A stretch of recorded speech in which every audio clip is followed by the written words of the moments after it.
हाँ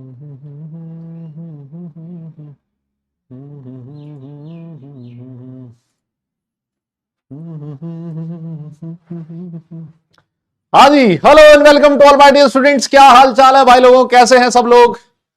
उम्मीद करता हूं आप सब लोग बहुत ही बढ़िया होंगे। एक बार फिर से मैं आप सब लोगों का वेलकम करता हूं अर्जुना जेई 2026 बैच में।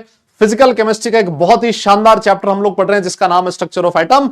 हम लोगों ने लास्ट लेक्चर में ये वाला सेशन स्टार्ट, ये चैप्टर स्टार्ट किया था। आज इसका लेक्चर नंबर 2 है। ऑडियो वीडियो मेरा क्लियर, एक बार फटाफट से आप मुझे थम्स अप करके बता सकते हो। फटाफट बता दो जरा। Very good evening to all of you. नमस्कार आप सब लोगों को। क्या हाल चाल आप सब लोगों के, कैसे हो? सब बढ़िया हो, जोरदार हो, जबरदस्त हो? मैं बहुत ही प्यारा हूं भाई, मतलब बहुत ही बढ़िया हूं मैं। कह रहे होंगे सर खुद की तारीफ खुद ही है, बहुत प्यारा हूं मैं बहुत बढ़िया हूं, मतलब ऐसे है ना। प्यारे आप लोग हो इसलिए वो मेरे मुंह से निकल गया है ना। हाँ, आपकी जगह मैं लग गया हूं। यस, गुड इवनिंग बेटा, नमस्कार आप सब लोगों को। कैसे हो भाई सब? सब बढ़िया हो, जोरदार हो, एकदम मस्त। Very good very good very good. तो हम लोगों ने चैप्टर स्टार्ट कर दिया था, है ना। और आज इसका लेक्चर नंबर 2 है, डिस्कवरी ऑफ सब एटॉमिक पार्टिकल्स। हम लोग लास्ट क्लास में पढ़ रहे थे, आज इसको निपटा देंगे और फिर उसके बाद नया टॉपिक स्टार्ट करेंगे, है ना। एटॉमिक मॉडल्स डन है क्या? बोलो बोलो बोलो, सब ठीक है? प्रणाम प्रणाम सब लोगों को। क्या हो गया भाई? 40 के 10 के क्या कह रहे हो? ये आज नया क्या है भाई? जैसे ही साला क्लास स्टार्ट होती है पता नहीं कुछ नया गुफा छोड़ते हो तुम लोग। क्या 40 के 30 के क्या है? भूखी? बेटा वो 9-10 तक ही ठीक है यार। हाँ, 11-12 में मत लाओ उसको। है ना, वो 9-10 तक ही ठीक है। क्या 40 के भाई, क्या हो गया 40 के? हम्म,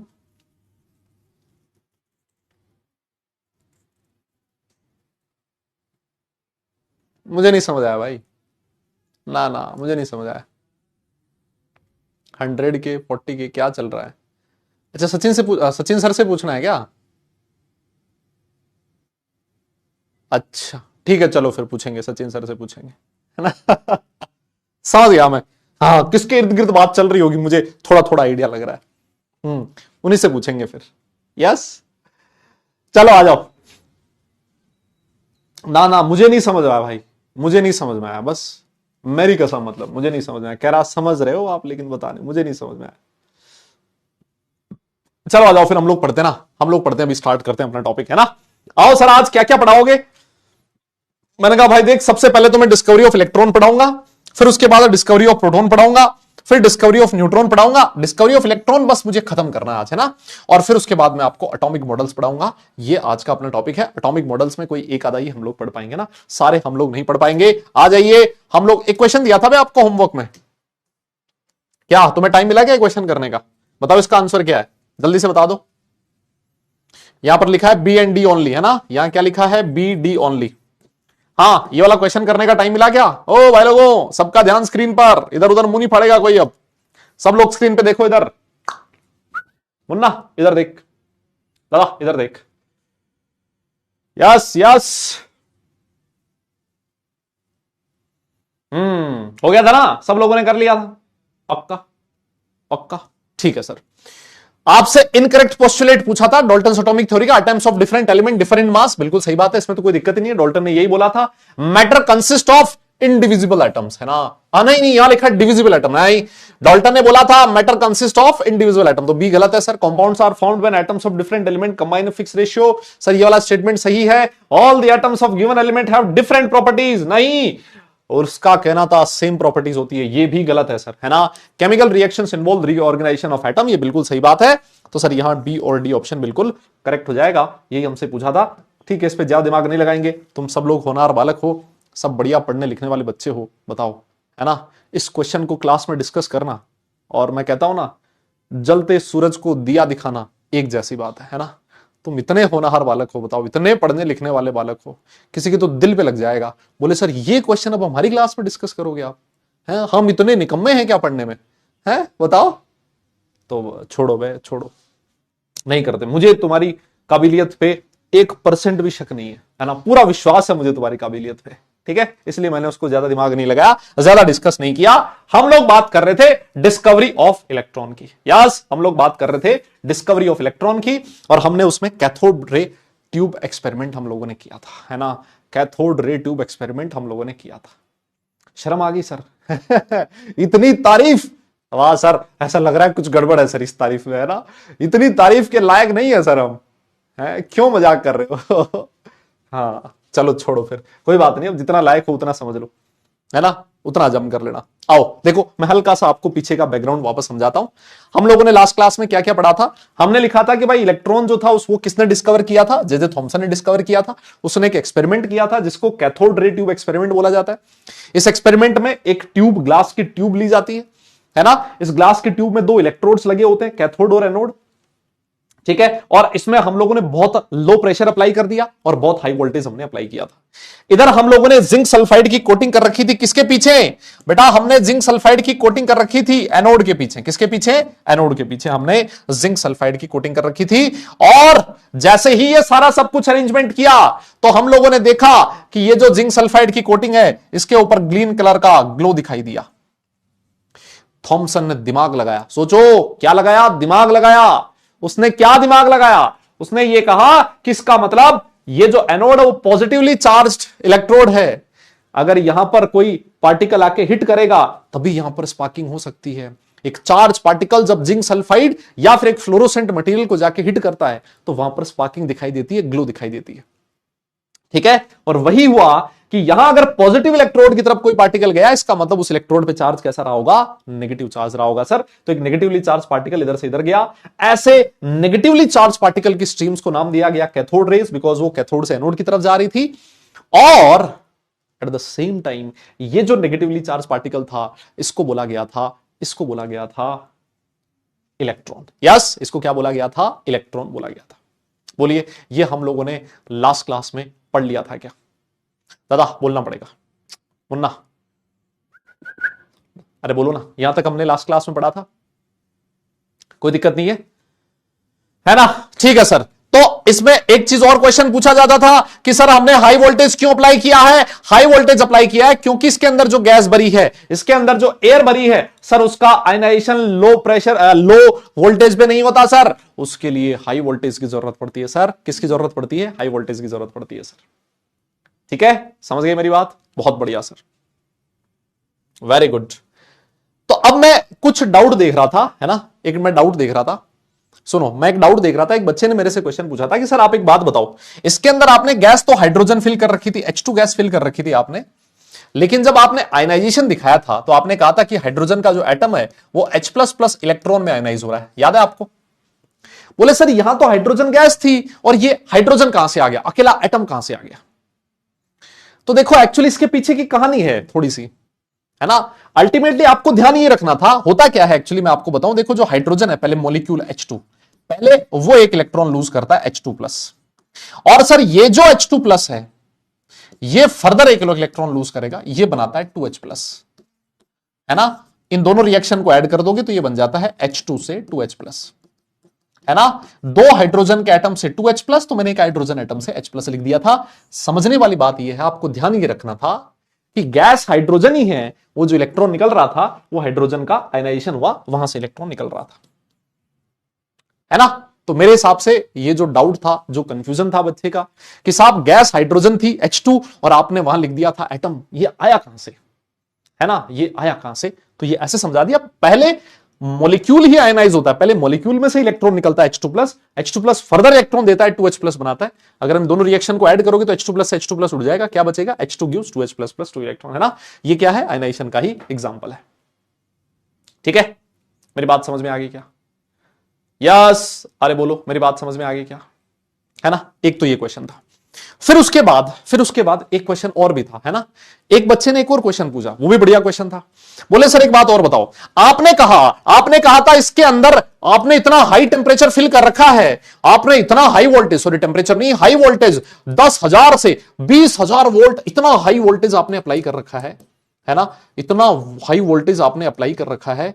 तो सर एक बात बताओ, ये जो हाइड्रोजन जो गैस थी, जो एयर थी, वो तो आयनाइज हो गई, लेकिन एक बात और बताओ सर आयनाइज ये जो इलेक्ट्रोड है ये इलेक्ट्रोड का एटम भी तो आयनाइज हो सकता है। मैंने कहा बात तो तेरी सही है, बिल्कुल हो सकता है ना, बिल्कुल हो सकता है, इसमें भी कुछ भी गलत नहीं है। इतने हाई वोल्टेज पे मान लो आपका जो इलेक्ट्रोड है, भाई इलेक्ट्रोड किसका बना होता है सर, मेटल का ही तो बना होता है। जैसे मान लो एक मेटल है ए, उसका इलेक्ट्रॉन है ना, इलेक्ट्रोड किसका बना है, एक मेटल ए का बना है, या फिर मेटल एम लिख देते हैं ना, मेटल एम लिख देते हैं, मेटल एम लिख देते हैं, ठीक है, बहुत बढ़िया सर। तो इलेक्ट्रोड मेटल एम का बना है, और क्योंकि आपने इतना हाई वोल्टेज अप्लाई किया तो यह भी आयनाइज हो सकता है, एम प्लस प्लस इलेक्ट्रॉन दे सकता है। यह भी किसका एग्जाम्पल है, आयनाइजेशन का एग्जाम्पल है। ये एम क्या है यहां पर, इलेक्ट्रोड का मेटल है ना, इलेक्ट्रोड, ये क्या है, इलेक्ट्रोड है। तो इतने हाई वोल्टेज पे, इतने हाई वोल्टेज पे आपका जो इलेक्ट्रोड है सर, वो इलेक्ट्रोड भी आयनाइज हो सकता है। लेकिन भाई इलेक्ट्रोड आयनाइज होगा, फिर भी वो क्या देगा सर, फिर भी वो नेगेटिवली चार्ज पार्टिकल ही देगा, इलेक्ट्रॉन, और वो जो इलेक्ट्रॉन है सर वो इधर से इधर की तरफ मूव करेगा, और उसकी रेस को हमने कैथोड रेस नाम दे दिया था, है ना। तो ये छोटी छोटी कहानी है, ये ऐसे डाउट आना बहुत अच्छी बात है ना। और जो अच्छे डाउट होते हैं मैं उसको क्लास में लेने की कोशिश कर रहा हूं कि यार ये डाउट मुझे ठीक लगे, तो मैंने कहा एक बार के लिए इनको क्लास में डिस्कस करना चाहिए। ठीक है, डन है, ये वाली चीज क्लियर हो गई। एक्टिव एंड इनर्ट इलेक्ट्रोड्स, बेटा वो अभी नहीं पढ़ाऊंगा मैंने, एक्टिव इलेक्ट्रोड क्या होता है, इनर्ट इलेक्ट्रोड क्या होता है, वो आपके क्लास 12th की चीज है, उसकी मैं अभी बात नहीं करूंगा। मेरे हिसाब से कहानी आपको क्लियर हुई है। मैंने क्या बोला, इलेक्ट्रॉन हाइड्रोजन के आयनाइजेशन से भी निकल सकता है, और सर ये जो इलेक्ट्रोड है इसके भी आयनाइजेशन से निकल सकता है, लेकिन उससे फर्क नहीं पड़ रहा सर। फर्क इसलिए नहीं पड़ रहा बिकॉज वो निकल के जाएगा इधर से इधर की तरफ ही। ठीक है, डन है, यस, पक्का, चलो सर, बहुत बढ़िया, वेरी गुड। तो चलिए अब हम लोग कुछ प्रॉपर्टीज के बारे में पढ़ रहे थे, है ना, कैथोड रेस की प्रॉपर्टीज हम लोग पढ़ रहे थे। सर कैथोड रेस की ये वाली प्रॉपर्टीज में लास्ट क्लास में पढ़ा चुका था, बोलो, बिल्कुल पढ़ा दिया था सर, आगे बढ़ जाओ। क्या मैंने कैथोड रेस की ये वाली प्रॉपर्टी लास्ट क्लास में करवा दी थी क्या? कोई बोल ही नहीं रहा भाई, कोई बोल ही नहीं रहा है यार, बताओ मैं किसको पढ़ाऊं, बताओ यार मैं किसको बता रहा हूं यार, पढ़ा रहा हूं। यस, ये वाली प्रॉपर्टी मैंने लास्ट क्लास में करवा दी थी क्या, कि कैथोड रेज इधर से आ रही हैं, इनके रास्ते में आपने कोई एक ऑब्जेक्ट रखा, तो ये जो कैथोड रेज है क्या करती है, उस ऑब्जेक्ट की जस्ट उसके पीछे क्या बना देगी, शेडो बना देगी। ये करवा दिया था शायद लास्ट क्लास में ना, करवा दिया था सर। यार नो वाले भी हैं, है ना, कुछ लोग नो वाले भी हैं, सोच रहे हैं साला वापस करवाई दे, क्या पता, है ना, 2-4 मिनट खराबी हो जाए। करवा दिया था, मारूंगा थप्पड़ा। बताओ, ये प्रॉपर्टी हमारी लास्ट क्लास में हो चुकी थी सर, वेरी गुड, बहुत ही बढ़िया बात है सर। आइए अगली प्रॉपर्टी के बारे में बात करते हैं। सुनिए अगली प्रॉपर्टी, एक प्रॉपर्टी ये होती है कि अगर कैथोड रेस के रास्ते में आपने पैडल व्हील रख दिया, पैडल व्हील समझते हो, चक्री से रख दी।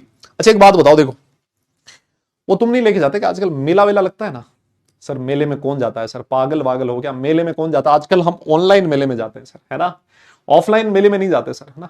फिर भी कुछ लोग जो छोटे गांव में रहते होंगे मेरी तरह, तो वो लोग जरूर जाते होंगे, है ना। मेला लगता है तो मेले में देखो एक वो एक व्हील सा लटका होता है ऐसे, एकदम बिल्कुल हल्का ऐसा बना हुआ, एक पता नहीं किस मटेरियल का बना होता है, और एकदम वो घूमता रहता है चक्री सी, ऐसे जोरदार सी, बिल्कुल हल्का सा पैडल व्हील आपको यहां रखना है।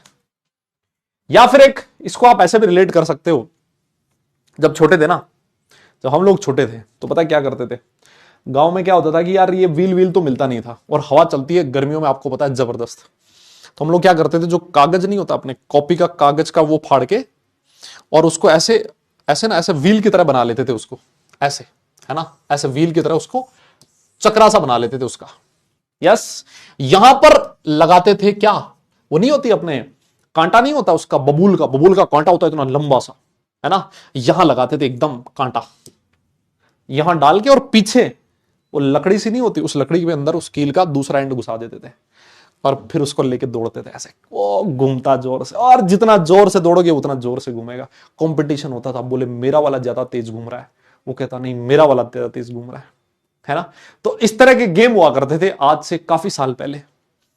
आजकल नहीं है सर, आजकल बाहर ही नहीं निकलते हम तो, है ना, जैसे ही हमें फ्री टाइम मिलता है मोबाइल लेके उसमें कुछ गेम वेम खेल लेते हैं। बाहर जाके गेम कौन खेले सर, इतना टाइम थोड़ी है ना, और क्या।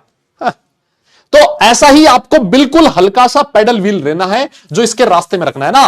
कैथोड रेज इधर से आ रही थी, इधर आपने एक व्हील रख रखा है, कैथोड रेज पता क्या करेगी, उसको घुमा देगी, उसमें मोशन क्रिएट कर देगी। क्या करेगी? उसमें मोशन क्रिएट कर देगी। वही लिखा है they can produce mechanical motion, है ना। ये क्या करेगी? इस पेडल व्हील को घुमा देगी। लिखा है they cause A light, light होना चाहिए, हल्का होना चाहिए, हल्का होना चाहिए। ऐसा ना हो कि वो नहीं होती अपनी वो कौन सी वाली, वो बड़ा सा पंखा जो होता है साला लोहे का, वो लाके रख दो, बोले अब घुमा के दिखा। नहीं भाई, इतनी औकात नहीं है इस कैथोड रेस की कि बहुत ज्यादा बड़े वाले मास के पेडल व्हील को घुमा सके। नहीं, हल्का सा आपने पेडल व्हील लाया, इसके रास्ते में रखा, कैथोड रेज आई और उसको घुमा दिया। अच्छा, एक चीज और सोचो, है ना। ये लिखा देखो, they cause a light paddle wheel placed in their path to rotate, है ना। ये इसको घुमा देगी, ये इसकी प्रॉपर्टीज है, ये आपको ध्यान रखना है। लेकिन अब कोई अब कोई बोलेगा सर ये ऐसा कैसे हुआ? मैंने कहा सुनो, होता क्या है भाई, आपका इलेक्ट्रॉन है, इलेक्ट्रॉन, ये कैथोड रेस का मतलब क्या हो गया? इलेक्ट्रॉन। सर इलेक्ट्रोड का अपना एक मास है जो कि एक सर्टेन वेलोसिटी से इलेक्ट्रॉन इधर से इधर की तरफ मूव कर रहा है। एक सर्टेन मास का इलेक्ट्रॉन एक फिक्स वेलोसिटी से जाके अगर इसको हिट करेगा, ये आपने पढ़ा है मोमेंटम, मोमेंटम पढ़ा है ना, P is equal to M into v. कोई बोल ही नहीं रहा, बताओ। अरे पढ़ा है ना, M into v. M mass का पार्टिकल V वेलोसिटी से मूव कर रहा है, उसका मोमेंटम होगा P is equal to M into v. तो वो जो इलेक्ट्रॉन होगा क्या करेगा? एक सर्टेन मोमेंटम से जाके उसको हिट करेगा, अपना मोमेंटम इसको ट्रांसफर करेगा, और मोमेंटम ट्रांसफर की वजह से ये क्या करने लगेगा? घूमने लगेगा सर, घूमने लगेगा, घूमने लगेगा। बस सिंपल है। अब 3D में नहीं है यार, ये 3D वाले मॉडल में है ही नहीं। मैं क्या बताऊं, होता तो मैं जरूर बता देता तुम्हें। डन है? ये समझ में आ गया ना कि कैथोड रेस के रास्ते में अगर मान लो एक हल्का सा पेडल व्हील आपने रखा, तो ये कैथोड रेस क्या करेगी? सर उस व्हील को घुमा देगी सर, बढ़िया ढंग से। क्यों होता है ऐसा? बिकॉज कैथोड रेस का मतलब हो गया इलेक्ट्रॉन, इलेक्ट्रॉन का अपना मास है जो एक वेलोसिटी से मूव करेगा और अपना मोमेंटम इसको ट्रांसफर करेगा, उसकी वजह से ये घूमने लगेगा। बहुत सिंपल, बहुत आसान, कोई दिक्कत नहीं है सर इसमें।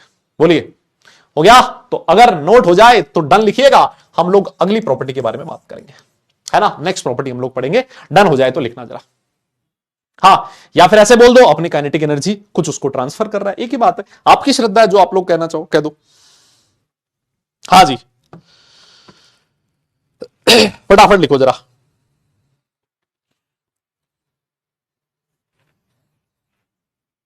डन है? Very good sir. अच्छा, एक चीज और बताओ, हमने एक बात करी थी कि जो कैथोड रेज होती है सर, वो बिल्कुल स्ट्रेट लाइन में मूव करती है, एकदम सीधे रास्ते से मूव करती है ना, बिल्कुल सीधी सादी है।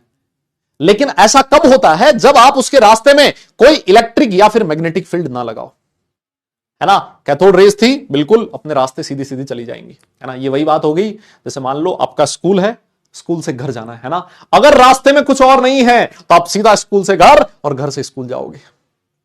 समझ रहे हो मेरी बात? लेकिन सोचो, सोचो, इधर से आपकी कैथोड रेज आ रही है ना, बोले हम आ रहे हैं इधर से, कैथोड रेज इधर से आ रही थी, है ना, कैथोड रेज इधर से आ रही थी। इन कैथोड रेस का जो पार्टिकल था उस पे चार्ज कैसा था? नेगेटिव था। और आपने इसके रास्ते में लगा दिया एक इलेक्ट्रिक फील्ड, आपने इसके रास्ते में लगा दिया एक इलेक्ट्रिक फील्ड। भाई इलेक्ट्रिक फील्ड का मतलब हो गया कि एक पॉजिटिव प्लेट और दूसरा नेगेटिव प्लेट। बोलो बे, एक पॉजिटिव प्लेट और नेगेटिव प्लेट, पोटेंशियल डिफरेंस, उसी को तो आप इलेक्ट्रिक फील्ड बोलोगे।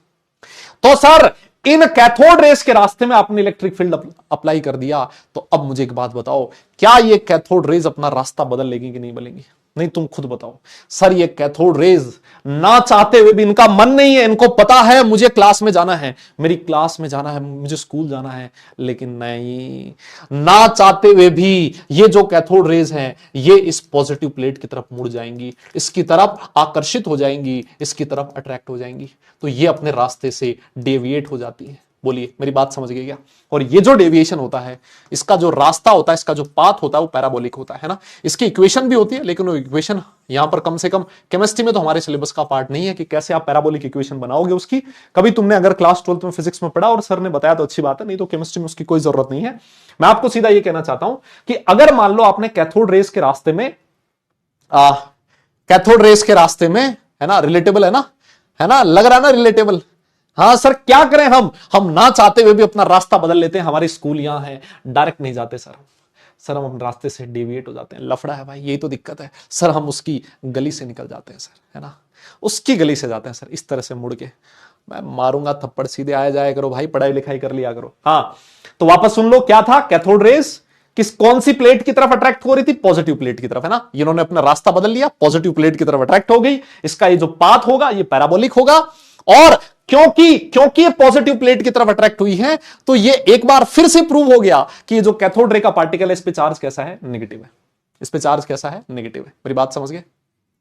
यस, कोई बोल ही नहीं रहा यार, है ना। इस पे चार्ज कैसा है, नेगेटिव है। सर ये बहुत आसान चीज है। और वैसे अगर आप इसके रास्ते में मैग्नेटिक फील्ड भी अप्लाई करोगे तब भी अपने रास्ते से भटक जाएगी, है ना, तब भी अपने रास्ते से भटक जाएगी। तो मुझे एक बात बताओ, ये जो प्रॉपर्टी आपके सामने लिखी है, इसमें किसी को कोई दिक्कत है क्या? They are deflected from their path by electrostatic and magnetic field, है ना। इलेक्ट्रोस्टैटिक फील्ड लिख दो या फिर इलेक्ट्रिक फील्ड लिख दो, एक ही बात है।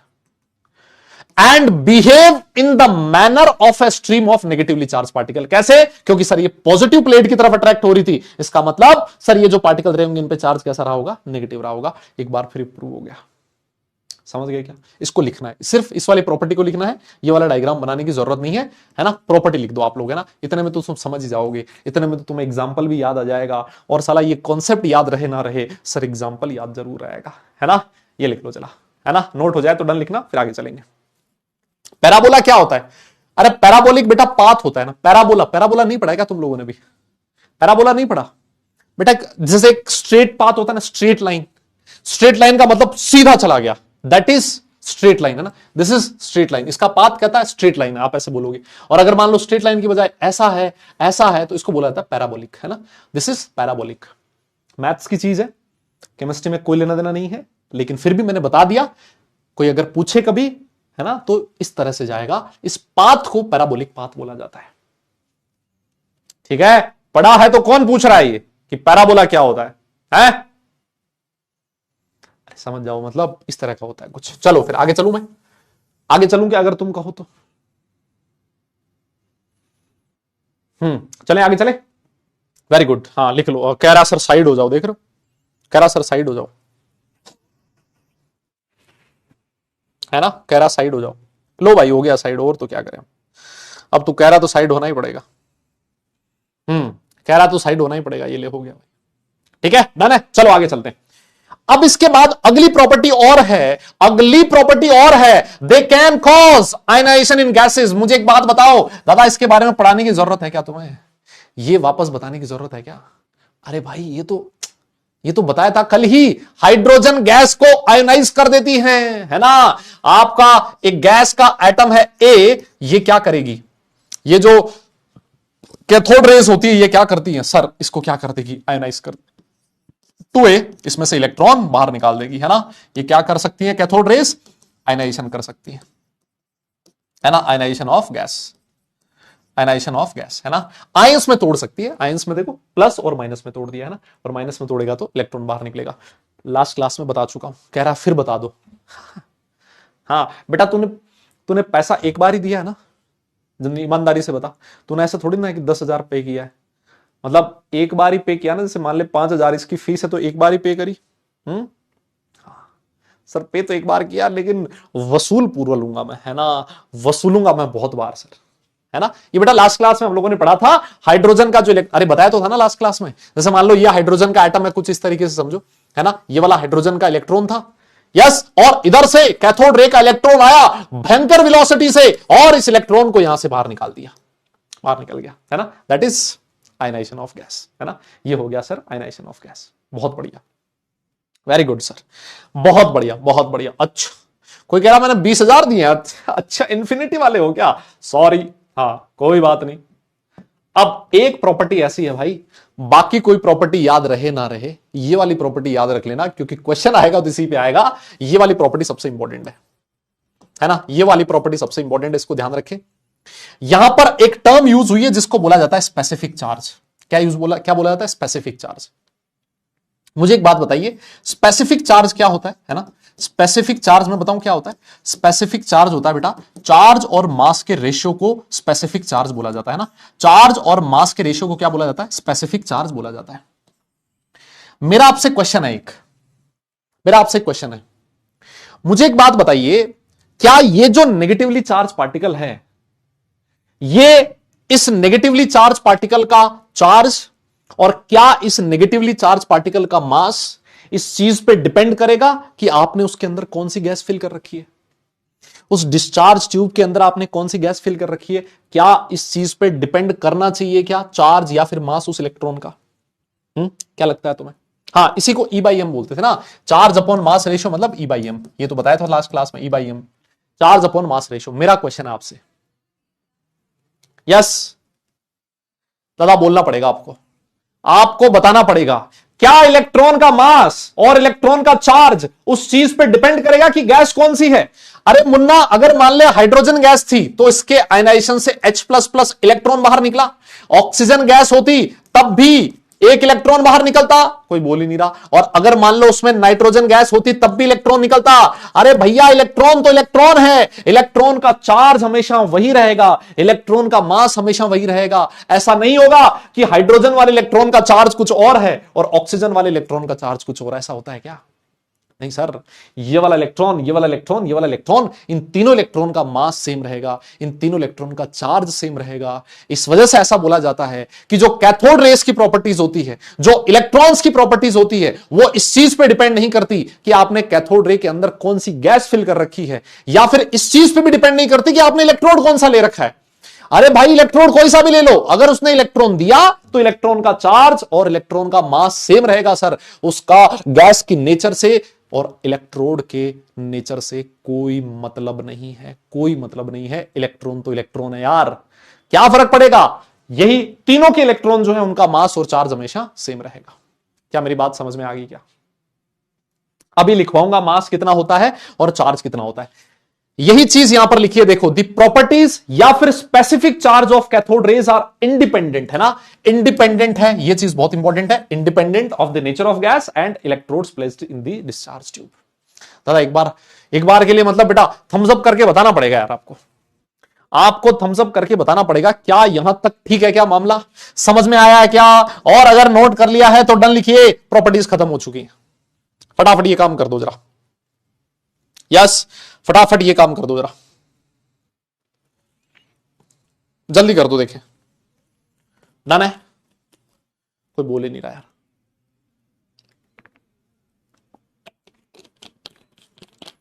डन हो गया ना? कोई दिक्कत नहीं है ना किसी को?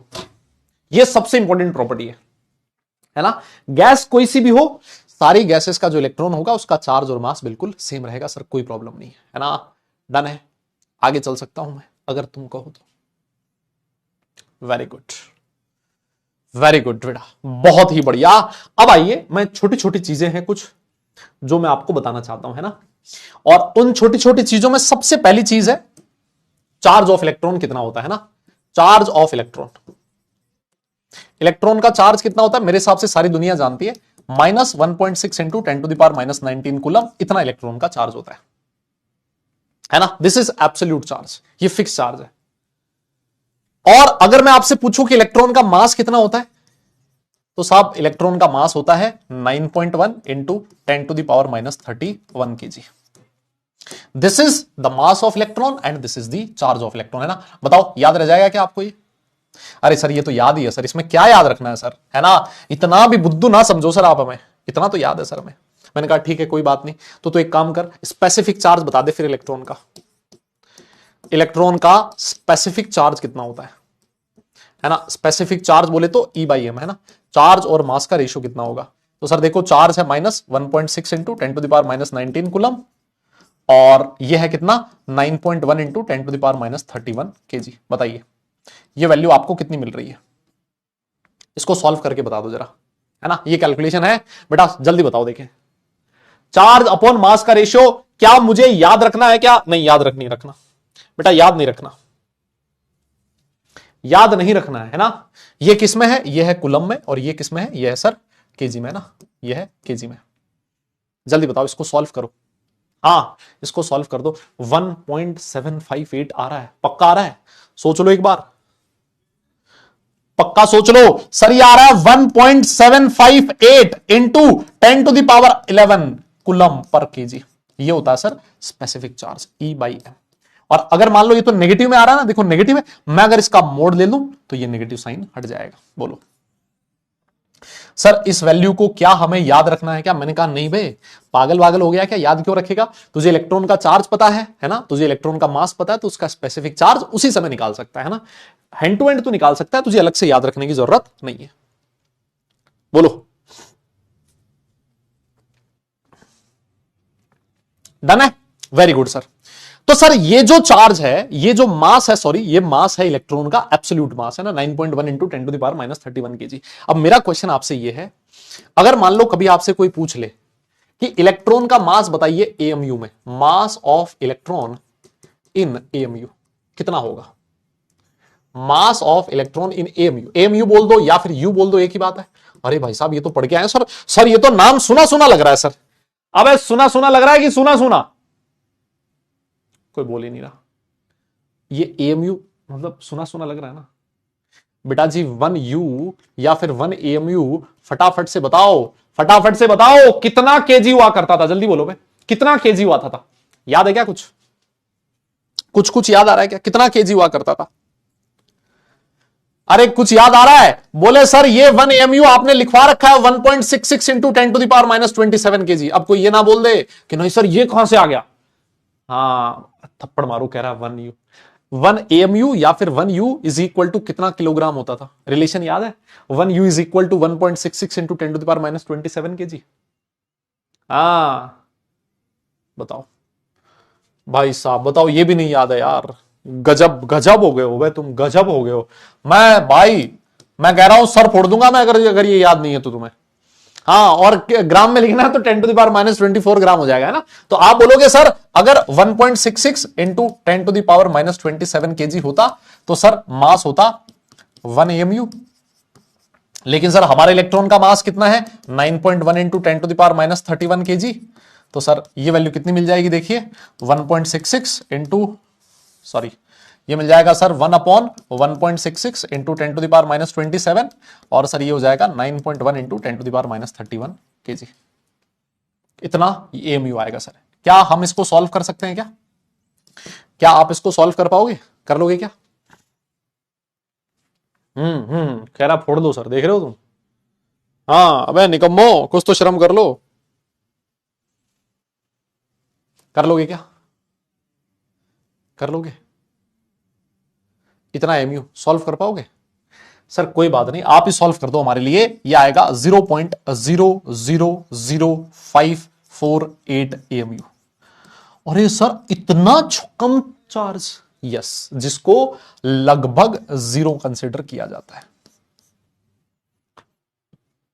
इसी वजह से इसको लगभग जीरो कंसिडर किया जाता है। देख रहे हो तुम सर, इसका मास है 10 to the power minus 31 KG. इतना छोटा मास है सर, इतना छोटा मास है। और सर ये जो देख रहे हो एएमयू में कितना एमयू आ रहा है? 0.000548। इतना छोटा मास है कि इसको लगभग जीरो कंसिडर किया जाता है। इसी वजह से आपने कभी भी देखा होगा जब हम लोग एटम के मास की बात करते हैं तो उसमें सिर्फ प्रोटॉन और न्यूट्रॉन के मास को इंक्लूड करते हैं, हम उसमें कभी भी इलेक्ट्रॉन के मास को इंक्लूड नहीं करते। क्यों? क्योंकि सर इलेक्ट्रॉन का जो मास होता है वो लगभग जीरो कंसिडर किया जाता है, इतना छोटा मास होता है, इतना कम होता है। मेरी बात समझ गए क्या? दादा बोलना पड़ेगा आपको, क्या ये चीज आपको समझ में आई? यस यस यस, है ना। तो ये थोड़ा सा ध्यान रखें आप लोग। हो जाए, अगर नोट कर लिया हो तो डन लिख देना, फिर हम लोग थोड़ा और आगे चलेंगे। कुछ छोटी छोटी बातें और हैं जो हमें इलेक्ट्रॉन से रिलेटेड करनी है, ठीक है। फटाफट नोट कर लो जरा। यस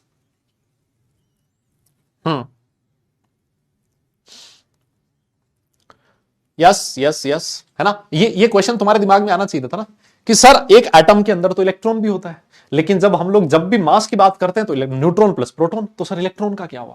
बेटा इलेक्ट्रॉन को नहीं कंसीडर किया जाता बिकॉज उसका जो मास है वो बहुत ही कम होता है, बहुत ही ज्यादा, इतना कम होता है कि उसको लगभग नेग्लिजिबल मान लिया जाता है। लेकिन फिर भी अगर कोई आपसे एग्जैक्टली वैल्यू पूछ ले, एग्जैक्ट वैल्यू, तो ये एग्जैक्ट वैल्यू होती है सर, ठीक है। डन है, बहुत बढ़िया। एक चीज और देखो, एक चीज और देखना, है ना, एक चीज और देखना। अगर मैं तुमसे पूछूं कि काम कर, मास ऑफ हाइड्रोजन बता सकता है क्या तू कितना होता है? मास ऑफ हाइड्रोजन एटम, देखो सबसे छोटा एटम होता है हाइड्रोजन का, है ना। सबसे छोटा एटम हाइड्रोजन का होता है, और हाइड्रोजन के एक एटम का मास अगर मैं तुमसे एएमयू में पूछूंगा ना, तो 1.008 एएमयू होता है ना, जिसको हम लोग 1 मान के करते हैं क्वेश्चंस, है ना। हाइड्रोजन सबसे छोटा होता है, उसका मास इतना होता है। अगर मैं तुमसे पूछूं कि मास ऑफ हाइड्रोजन, है ना, मास ऑफ हाइड्रोजन एटम और मास ऑफ इलेक्ट्रॉन, इसका रेशियो निकाल दे, तो मास ऑफ इलेक्ट्रॉन का रेशियो निकाल दे। बोले सर बिल्कुल निकाल दूंगा। हाइड्रोजन एटम का मास है 1.008, और सर अभी इलेक्ट्रॉन का मास निकाल के आए 1.000548। और मैं आपको बताऊं, अगर आप इसको सॉल्व करोगे ना, अगर आप इसको सॉल्व करोगे ना, तो ये वैल्यू पता है कितनी मिलेगी? Mass of hydrogen atom divided by mass of electron, है ना। मैं तुम्हें यह बताना चाहता हूं कि ये इलेक्ट्रॉन कितना तुच्छ प्राणी है, इज इक्वल टू 1837, 1/1837, है ना। सॉरी 1 कैसे बे, मतलब जो हाइड्रोजन एटम का मास है वो भाई साहब इलेक्ट्रॉन के मास से 1837 गुना ज्यादा होता है। तुम देख रहे हो कितना छोटा है इलेक्ट्रॉन, उसका मास कितना कम है, इतना कम मास है उसका, है ना। इज इक्वल टू 1837 गुना ऑफ मास ऑफ इलेक्ट्रॉन, इतना छोटा मास होता है। हम लोग ये कहते हैं कि हाइड्रोजन एटम सबसे छोटा एटम होता है, उसका मास सबसे कम होता है पूरी पीरियोडिक टेबल में, और उससे भी 1837 गुना मास कम होता है किसका, इलेक्ट्रॉन का। और इसी वजह से हम इसको लगभग नेग्लिजिबल मान के करते हैं ना, लगभग नेग्लिजिबल मान के करते हैं। ये लगभग 1837 आएगा भाई। अब तुम उसको छिल के मत खाओ कि सर ये 1836 आ रहा है, 1838 आ रहा है, लगभग 1837 होता है। ये लो बस, है ना, लगभग लगा दिया, ऑलमोस्ट 1837 होता है। हाउ क्या होता है भाई, इसको सॉल्व कर लो, यही मिलेगा। कह रहा हाउ है, हाँ हद है भाई, है ना। अरे बेटा ये भी मैंने पूरा नहीं लिखा, अभी इसको और पूरा लिख सकते हो, 0.000548 कुछ समथिंग और होता है। अगर आप उसको और लिखोगे तो ये वैल्यू लगभग इतनी आएगी। अब इतना मान लो भाई तुम, 1837 की जगह 1838 हो जाएगा तो कोई गुना नहीं हो जाएगा ना, तुम ये मान लो बस, ऐसे होता है। ठीक है, डन है क्या? नोट हो जाए तो डन लिख देना, हाँ डन लिख देना। और जिसको मेरी बात पे विश्वास ना हो ना, घर पे जाके इसको सॉल्व कर ले, है ना, कैलकुलेट कर ले। मेरी बात पे जिसको विश्वास नहीं है खुद से कर लेना। ठीक है। कोई कह रहा सर आपको इतना कैसे याद है? अरे तो बेटा 11 साल से ऐसे थोड़ी पढ़ा रहे हैं, याद हो जाता है ना। करत करत अभ्यास के जड़मति होत सुजान, तुमने सुना ऐसा? इंसान जब अभ्यास करता है कि चीज को बार बार रिपीट करता है ना, तो उसको बहुत सारी चीजें याद हो जाती है ना। और ये बार बार अभ्यास करने का नतीजा है कि ये सारी चीजें हमारे टिप्स पे रहती है ना, कि सब कुछ याद है ऐसे ऐसे, है ना। तो वो पढ़ना पड़ता है बेटा, इसीलिए तो मैं कहता हूं आपसे, रिवीजन सबसे बड़ा हथियार है। कोई चीज नहीं समझ में आया उसको रिवाइज करो, नहीं समझ में आया फिर रिवाइज करो, फिर नहीं आया फिर रिवाइज करो। रिवीजन सबसे बड़ा हथियार है। जो जिस बच्चे ने रिवाइज प्रॉपरली कर लिया, टाइम पे कर लिया, चीजें उसको टाइम के साथ अपने आप समझ में आने लग जाएगी, है ना। हाँ खैर सर फ्लेक्स कर, हाँ भाई और क्या। अरे भाई जो करने वाली चीज है वो तो करनी पड़ेगी। एक क्वेश्चन मैं तुम्हें दे दूं, है ना, अगर तुम कहो तो मैं तुम्हें एक क्वेश्चन दे दूं, आ जाओ। अगर तुम कहो तो मैं तुम्हें क्वेश्चन दे दूं, और क्वेश्चन तुम्हारी स्क्रीन पर ये रहा, लो देखो आ जाओ। एक क्वेश्चन तुम्हारी स्क्रीन पर है, कहता है gases are bad conductors of electricity. ये मैं आपको पहले भी बता चुका हूं, गैसेस जो होती हैं बहुत बैड कंडक्टर होती है इलेक्ट्रिसिटी का। देयर कंडक्टिविटी में बी इंक्रीज्ड बाय, उनकी अगर मुझे कंडक्टिविटी इंक्रीज करनी है तो मैं क्या करूंगा? देयर कंडक्टिविटी में बी इंक्रीज्ड बाय, कैसे करना conductivity increase? Increasing the pressure as well as potential difference between the electrodes, decreasing the pressure as well as potential difference between the electrodes, decreasing the pressure and or increasing the potential difference between the electrodes, increasing the pressure, decreasing the potential difference। Sir इस question का पोल दे दो ना।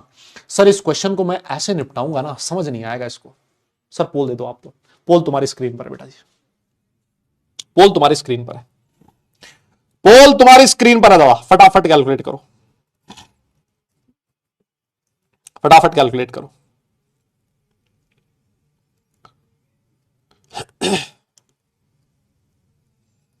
Yes yes yes, फटाफट calculate करो।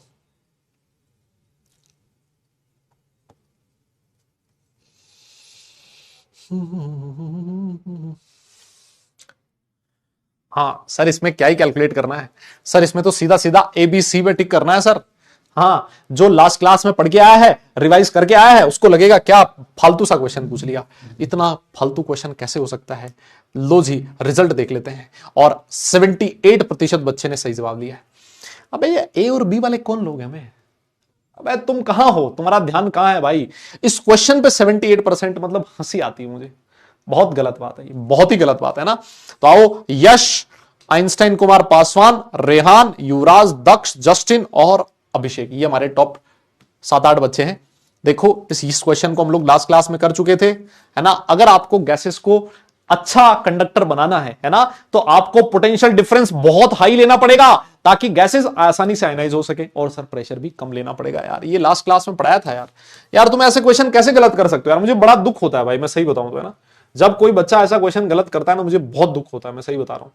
आओ, एक छोटी सी चीज और, है ना। हाँ, एक छोटी सी चीज और पढ़नी है हमें इसी में, जिसका नाम है मिलिकन ऑयल ड्रॉप एक्सपेरिमेंट। क्या नाम है? Millikan oil drop experiment. ये भाई साहब है ना, बड़े भैया है, प्रणाम करो इनको, हाथ जोड़ना, पैर छूना सुबह शाम। मिलिकन, है ना, इन्होंने एक एक्सपेरिमेंट किया, और इस एक्सपेरिमेंट के बेसिस पे उन्होंने क्या किया था? उन्होंने चार्ज ऑफ इलेक्ट्रॉन की कैलकुलेशन करी थी। इन्होंने क्या किया था? इलेक्ट्रॉन के चार्ज की कैलकुलेशन करी थी। किस एक्सपेरिमेंट से? जो आज आपको दिखता है ना कि इलेक्ट्रॉन पे चार्ज -1.6 इंटू 10⁻⁻19 कूलम है, वो किसकी देन है? वो किसने कैलकुलेट किया था? इन भाई साहब ने। Charge of electron. देखो इसका जो कॉन्सेप्ट है ना, इसमें जो फॉर्मूले लगते हैं, वो सारा सब कुछ आपका फिजिक्स का टॉपिक है ना। ये एक्चुअली फिजिक्स का टॉपिक है। इसमें इलेक्ट्रिक फील्ड की डायरेक्शन, मैग्नेटिक फील्ड की डायरेक्शन, और एमजी, फेमजी, ग्रेविटेशन, सब कुछ लग के लास्ट में कैलकुलेशन आती है। तो वो हमारे केमिस्ट्री का पार्ट नहीं है, लेकिन फिर भी मैं आपको बता देता हूं ये एक्सपेरिमेंट क्या था। अबे तो मैं कहां से दिखाऊं, ये है ही नहीं, तो कह रहा है अरे इसका नहीं है भाई, 3D मॉडल नहीं है। तुम पागल वागल हो गए हो। मिलिकन ऑयल ड्रॉप एक्सपेरिमेंट का 3D मॉडल नहीं है, होता तो मैं दिखा देता तुम्हें। नहीं है यार, मुझे याद है ना। एक बार के लिए चलो, फिर भी तुम कहते हो तो मैं देख लेता हूं। कहां दिख रहा है तुम्हें मिलिकन? बताना जरा, अगर तुम्हें कहीं दिखे तो। ये देखो, बोर मॉडल आ गया, ब्राउनियन मूवमेंट आ गया, और void void depression, freezing point. नहीं तुम्हें दिख जाए तो बताना। Electro refining, electrochemistry, electromagnetic, face centred cube, कहीं नहीं है भाई, कहीं नहीं है। मैं बता रहा हूं तुम्हें, मिलिकन ऑयल ड्रॉप एक्सपेरिमेंट नहीं है, 3D मॉडल में नहीं है, हर चीज का नहीं है एक्सपेरिमेंट। नहीं है बेटा, मैं देखा था मैंने। चलो आ जाओ, फिर मैं ऐसे ही समझा देता हूं। अरे कुछ नहीं है इसमें यार, फालतू सी चीज है। तुम एक तो ना एकदम से घबरा जाते हो बेटा, हौसला हाई रखा करो, है ना। क्योंकि कई बार जंग जो होती है ना, वो हौसले से भी लड़ जाती आती है। लोग इतना चौड़ा होके बोल देते हैं ना कोई चीज, कि इंसान आगे ही निपट जाता है ना। हाँ आओ, आ जाओ। तो ऑयल ड्रॉप एक्सपेरिमेंट क्या कहता है इसकी, देखो मैं आपको कहानी समझाता हूं, है ना, छोटा छोटा सा। यहां पर आपने ले रखा है एटोमाइजर। एटोमाइजर क्या काम करता है? तुम लोग वहां गए हो, तुम्हारे पास परफ्यूम होता है ना, परफ्यूम, फिस फिस एकदम से परफ्यूम निकलता है ना उसमें से, वही है एटोमाइजर। वहां परफ्यूम भरा है, यहां परफ्यूम की जगह क्या करना है आपको? ऑयल भरनी है ना। यहां पर आपने ऑयल भर दिया, एटोमाइजर लिया, जैसे इसको प्रेस करोगे, इससे क्या बाहर निकलेंगी? ये ऑयल की ड्रॉपलेट्स बाहर निकलेंगी। दिख रहा है तुम्हें? अरे समझ लो, तुम इधर देखो, इसको जैसे ही दबाया, इधर से ऑयल की ड्रॉपलेट्स बाहर आई। ठीक है सर, बहुत अच्छी बात है। ठीक है, आपने क्या कर रखा है कि ऐसा एक्सपेरिमेंटल सेटअप ले रखा है, यहां पर एक इलेक्ट्रिक फील्ड अप्लाई कर रखा है। देखो यहां पर इलेक्ट्रिक फील्ड अप्लाई कर रखा है, ये इलेक्ट्रिक फील्ड की पॉजिटिव प्लेट दिख रही है, देखो, है ना, और ये है नेगेटिव प्लेट। भाई जब भी कोई बैटरी की बात होती है, इलेक्ट्रिक फील्ड का मतलब यही तो हो गया। इलेक्ट्रिक फील्ड का मतलब पोटेंशियल डिफरेंस, है ना। इलेक्ट्रिक फील्ड का मतलब एक पोटेंशियल डिफरेंस रहा होगा, प्लस और माइनस। तो ये रही होगी पॉजिटिव प्लेट और ये रही होगी नेगेटिव प्लेट, समझना अच्छे से। फिर उसके बाद इसमें होता क्या है, आपने क्या कर रखा है, ये जो ऊपर वाली चार्ज प्लेट है, इसमें छोटा सा होल कर रखा है। यहां पर सोचो, है ना, एक हल्का सा होल है। इस हल्के से होल के थ्रू यहां से एक ऑयल की ड्रॉपलेट मान लो यहां आई। सुनना, यहां से एक ऑयल की ड्रॉपलेट यहां आ गई। अब हुआ क्या, यहां से आप इसमें एक्सरे भी पास करवा रहे हो, एक्सरे का सोर्स, एक्सरे भी इसके अंदर आप भेज रहे हो। एक्सरे काम पड़ा होगा तुम्हारा, कभी टूट फूट हुई है शरीर में, है ना, टूट फूट हुई है कभी शरीर में। अगर मान लो कुछ अंग टूट गया हो आपका, है ना, तो आप डॉक्टर के पास गए होंगे, तो डॉक्टर साहब ने जाके उसका एक्सरे किया होगा तो आपको दिखा वो रेज निकलती है ना, वो रेज जो होती है उनको एक्सरेज बोलते हैं। एक उसमें एकदम से फोटो से खिंचती है ना आपकी, खचक ऐसे बोलता है, तो उसमें से रेज बाहर निकलती है जो आपका पीछे क्या बना देती है, पूरा एकदम वो ऐसे मान लो कि फोटोकॉपी जेरोक्स बना देती है। तो वो है एक्सरे, इधर से इधर की तरफ आ रही है। इधर से आप क्या भेज रहे हो, उस चैम्बर के अंदर एक्सरे भेज रहे हो। नहीं टूटा फूटा, मेरा टूटा फूटा है भाई, है ना, देख ये देख, ये दिख रहा है, ये ऐसा वाला। तो मेरे एक्सरे खूब सारे हुए हैं अभी पिछले, यूं मानो कि 3 महीने में खूब एक्सरे हुए हैं मेरे, खूब, है ना। हाँ, तो मुझे अब जीवन में मेरे इतने एक्सरे कभी नहीं होंगे जितने मेरे पिछले 3 महीने में हो गए, है ना। भगवान ना करे भाई किसी के शरीर में कुछ टूट फूट हो, बहुत दुखता है, बहुत दर्द होता है, मैं बता रहा हूं। हाँ, टूटने का दर्द अलग है भाई, हड्डी टूटने का दर्द बहुत भयंकर होता है। तो यहां से आप एक्सरे भेज रहे हो, उसके अंदर ऊपर से कौन आ रही है, ऊपर से आ रही है सर ऑयल की ड्रॉपलेट। और यहां जो चैम्बर है इसके अंदर क्या भरी हुई है, एयर भरी हुई है ना, एयर भरी हुई है, मान लो कोई गैस भरी हुई है। सर ये जो एक्सरे है, ये एक्सरे क्या करती है सर, उस गैस को आयनाइज कर देती है। क्या करती है, इसी वजह से इसको लिखा है आयनाइजिंग रेडिएशन। जैसे मान लो कोई गैस भरी हुई है A2, है ना, A2 एक गैस भरी हुई थी, ये जो आपका एक्सरे था उस एक्सरे ने क्या किया, उसको आयनाइज कर दिया, है ना, क्या किया, उसको आयनाइज कर दिया, है ना, क्या किया, उसको आयनाइज कर दिया। मतलब आयनाइज करने का मतलब, गैस को आयनाइज करने का मतलब उसमें से इलेक्ट्रॉन बाहर निकाल दिया, ठीक है। तो यहां पर इलेक्ट्रॉन बाहर निकला और ये जो इलेक्ट्रॉन है ये किसके चिपक गया, इस ऑयल की ड्रॉपलेट के चिपक गया, है ना। ये ऑयल की ड्रॉपलेट थी और इलेक्ट्रॉन आके कहां चिपक गया, यहां इसके चारों तरफ। आपको क्या करना होता है, इस ऑयल की ड्रॉपलेट के ऊपर कितना चार्ज आया है वो चार्ज कैलकुलेट करना होता है। और वो चार्ज किसने कैलकुलेट किया था, मिल्कन ने कैलकुलेट किया था। मेरी बात समझ में आई क्या? यस।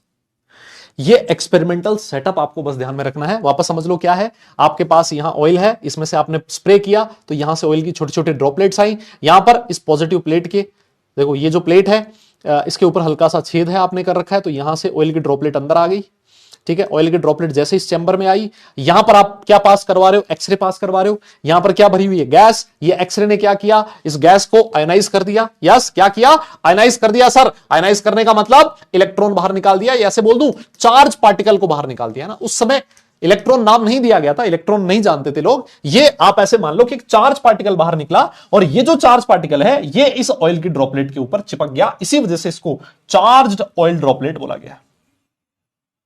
क्या मेरी बात समझ में आई? चार्ज्ड ऑयल ड्रॉपलेट बोला गया। ये जो मिलिकन थे, इस मिलिकन ने क्या किया, मिलिकन ने क्या किया, ये कैलकुलेट किया। क्या कैलकुलेट किया, कैलकुलेट किया कि ये जो ऑयल की ड्रॉपलेट है, इसने देखा बार बार डिफरेंट, जैसे ये वाली ऑयल ड्रॉपलेट पे चेक किया, फिर और कोई ऑयल ड्रॉपलेट आई उस पे चेक किया, और कोई ऑयल ड्रॉपलेट आई उस पे चेक किया, और उसने देखा कि जो चार्ज था, जिस चार्ज को मैं क्यों लिख रहा हूं, वो एक चार्ज का इंटीग्रल मल्टीपल था।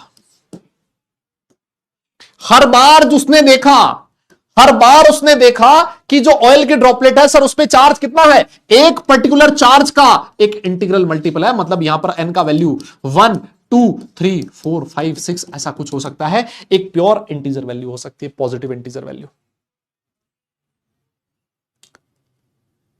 यस। अरे बेटा डायग्राम ड्रॉ, अबे ऐसा पूरा तुम्हें ड्रॉ करने की जरूरत थोड़ी है यार, कुछ हल्का फुल्का सा ड्रॉ कर लो, क्या दिक्कत है उसमें।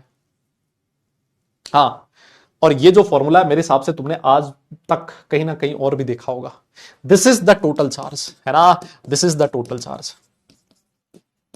उसने क्या चीज नोटिस करी, मिल्कन ने एक चीज नोटिस करी कि इस ऑयल के ड्रॉपलेट के ऊपर जो चार्ज था, वो चार्ज हर बार एक पर्टिकुलर चार्ज का मल्टीपल था, और वो जो पर्टिकुलर चार्ज था वो था चार्ज ऑफ इलेक्ट्रॉन। वो चार्ज कितना था, चार्ज ऑफ इलेक्ट्रॉन। वो चार्ज कितना था, चार्ज ऑफ इलेक्ट्रॉन। हर बार जो ऑयल के ड्रॉपलेट पे चार्ज था सर वो एक पर्टिकुलर चार्ज का, या आपने फिजिक्स में पढ़ा होगा यार, या आपने फिजिक्स में पढ़ा होगा, this is known as, this equation is known as quantization of charge, है ना। हालांकि इसका केमिस्ट्री से कोई लेना देना नहीं है, लेकिन फिर भी मैं बता देता हूं क्योंकि कुछ बच्चे लिख रहे हैं, तो आप लोगों ने फिजिक्स में पढ़ा होगा, इसको क्वांटाइजेशन ऑफ चार्ज बोला जाता है। मैं आपको बताऊं इन सारी चीजों का कोई मतलब नहीं, सिर्फ एक चीज ध्यान रखो कि जब उसने चार्ज कैलकुलेट किया इस पे, तो वो चार्ज एक पर्टिकुलर चार्ज का इंटीग्रल मल्टीपल था, है ना, एक पर्टिकुलर चार्ज का इंटीग्रल मल्टीपल था। या तो ऑयल के ड्रॉपलेट पे चार्ज एक इलेक्ट्रॉन के चार्ज के बराबर मिला, या 2 के बराबर, या 3 के बराबर, या 4 इलेक्ट्रॉन के चार्ज के बराबर, लेकिन हर बार एक पर्टिकुलर चार्ज का मल्टीपल था। इस चार्ज को बोल दिया उसने चार्ज ऑफ इलेक्ट्रॉन। यह सबसे छोटा चार्ज जो किसी भी एटम के ऊपर आ सकता है वो ये वाला था, Q is equal to N into E। ये चीज तुम्हें ध्यान रखनी है।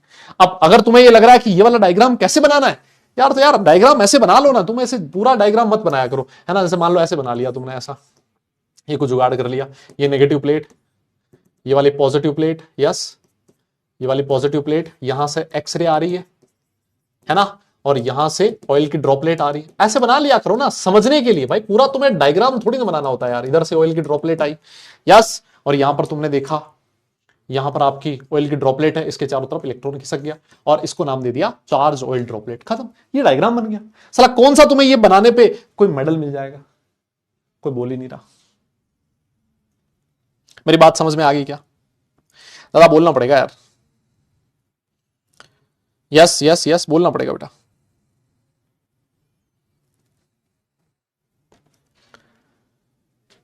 ठीक है ठीक है, डन है क्या?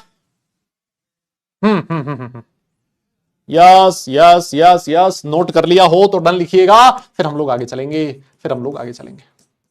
अब कोई ये ना पूछ लेना भाई इस पे कैसे कैलकुलेट कर दिया चार्ज, ये चार्ज कैसे आ गया, है ना, ये चार्ज। अबे यार कैसे वैसे मत पूछो यार तुम, क्या मुझे आता है भाई, मैं बता सकता हूं तुम्हें। गजब, देखो मैं बता देता हूं, फिर भी मैं तुम्हें आइडिया दे देता हूं। ये पॉजिटिव प्लेट है ना, ये नेगेटिव प्लेट है, ये यहां पर चार्ज ऑयल की ड्रॉपलेट है, ठीक है। ये जो ऑयल की ड्रॉपलेट है इसके ऊपर 2 फोर्स लग रहे हैं। इसके ऊपर नीचे की तरफ लग रहा है ग्रेविटेशनल फोर्स, जिसको आप लोग mg लिखते हो, और ऊपर की तरफ लगेगा इलेक्ट्रिक फोर्स। क्यों? क्योंकि सर ये जो पॉजिटिव प्लेट है ये इसको अपनी तरफ अट्रैक्ट कर रही है, और उसका मैग्नीट्यूड कितना होता है? Q इंटू ई। ई है इलेक्ट्रिक फील्ड। एक टाइम ऐसा आएगा जब आपने पोटेंशियल इतना रखा, आपने इतना पोटेंशियल अप्लाई कर दिया कि ये जो ऑयल की ड्रॉपलेट है इसका आना जाना बंद हो गया, इसका आना जाना बंद हो गया, मतलब ये एक जगह पे रुक गई, एक जगह रुक गई। और जब ऑयल की ड्रॉप एक जगह पे रुकी होगी, इसका मतलब जो नीचे की तरफ ग्रेविटेशनल फोर्स लग रहा होगा वो ऊपर की तरफ लगने वाले, ऊपर की तरफ लगने वाले इलेक्ट्रिक फोर्स के बराबर है।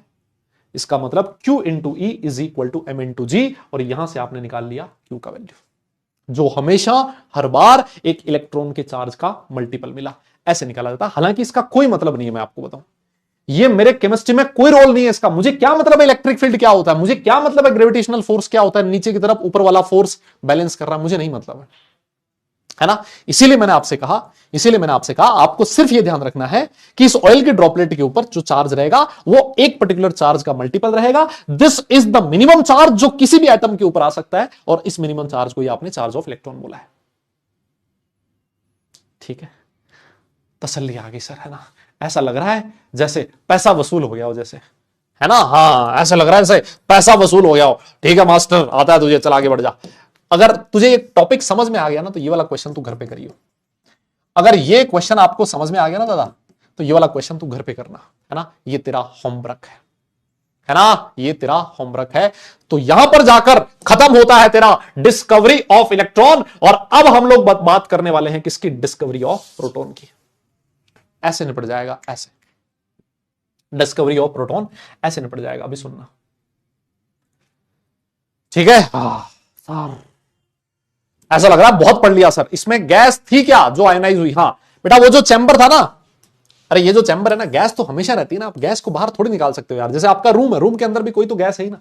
लेकिन ये जो चैम्बर था ना तेरा, ये जो चैम्बर था ना, इसके अंदर गैस भरी है ना, इसके अंदर गैस भरी, तो उसका आयनाइजेशन हुआ है। ठीक है, हाँ सर इसके क्वेश्चन जेई में आता है क्या?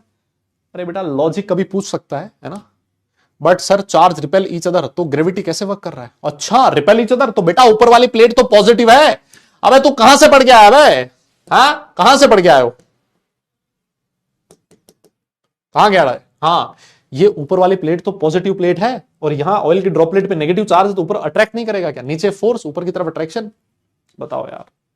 सर ऑयल, भाई माफ कर दे, सिर्फ ऑयल ही क्यों यूज किया? हाँ सर मेंस का एडवांस क्वेश्चन करवा दो। वाह sir, can we do the same experiment? करके देखो, आप करके देखना। सर ऑयल ही क्यों लिया? क्या कोई और चीज नहीं ले सकते थे? ले सकते थे, बिल्कुल ले सकते थे। ऐसा नहीं है कि आप देखो होता है ना, क्या मैं आपको बताऊं, कोई दूसरी चीज यूज करते हैं।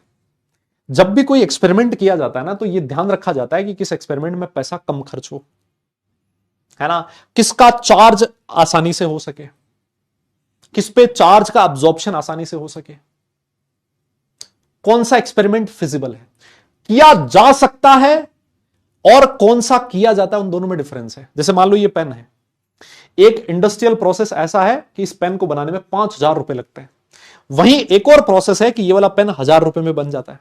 अब तुम कौन सा प्रोसेस काम में लोगे? सर 5,000 वाले से नहीं बन सकता क्या? बन सकता है, लेकिन बनाते किससे हैं? 1,000 वाले से। क्यों? क्योंकि ये प्रोसेस आसान है, सस्ता पड़ता है, मार्केट में इसकी वैल्यू है। ठीक है सर, अब कैसा है हाथ? बेटा हाथ ठीक है, दिन ब दिन अच्छा होता जा रहा है, thank you so much. What oil droplet stop क्यों हो जाता है? बेटा ऑयल ड्रॉपलेट इसलिए स्टॉप हो जाता है क्योंकि नीचे की तरफ लगने वाला फोर्स ऊपर की तरफ लगने वाले फोर्स के इक्वल हो जाता है ना। आपने जो वो इलेक्ट्रिक फील्ड अप्लाई किया ना, इस इलेक्ट्रिक फील्ड की स्ट्रेंथ आप इस तरीके से एडजस्ट करते हो कि इलेक्ट्रॉन, ये जो ऑयल ड्रॉपलेट है, नीचे जाते जाते रुक जाता है। ठीक है, डन है। चलो आ जाओ, अब आगे चलते हैं। भाई ये सारा सब कुछ फिजिक्स का चीज है यार, ये तुम मेरे से क्यों पूछ रहे हो? हाँ, इतना सब कुछ अगर तुम फिजिक्स का मेरे से पढ़ोगे ना तो चैप्टर खत्म नहीं होगा, मैं बता रहा हूं।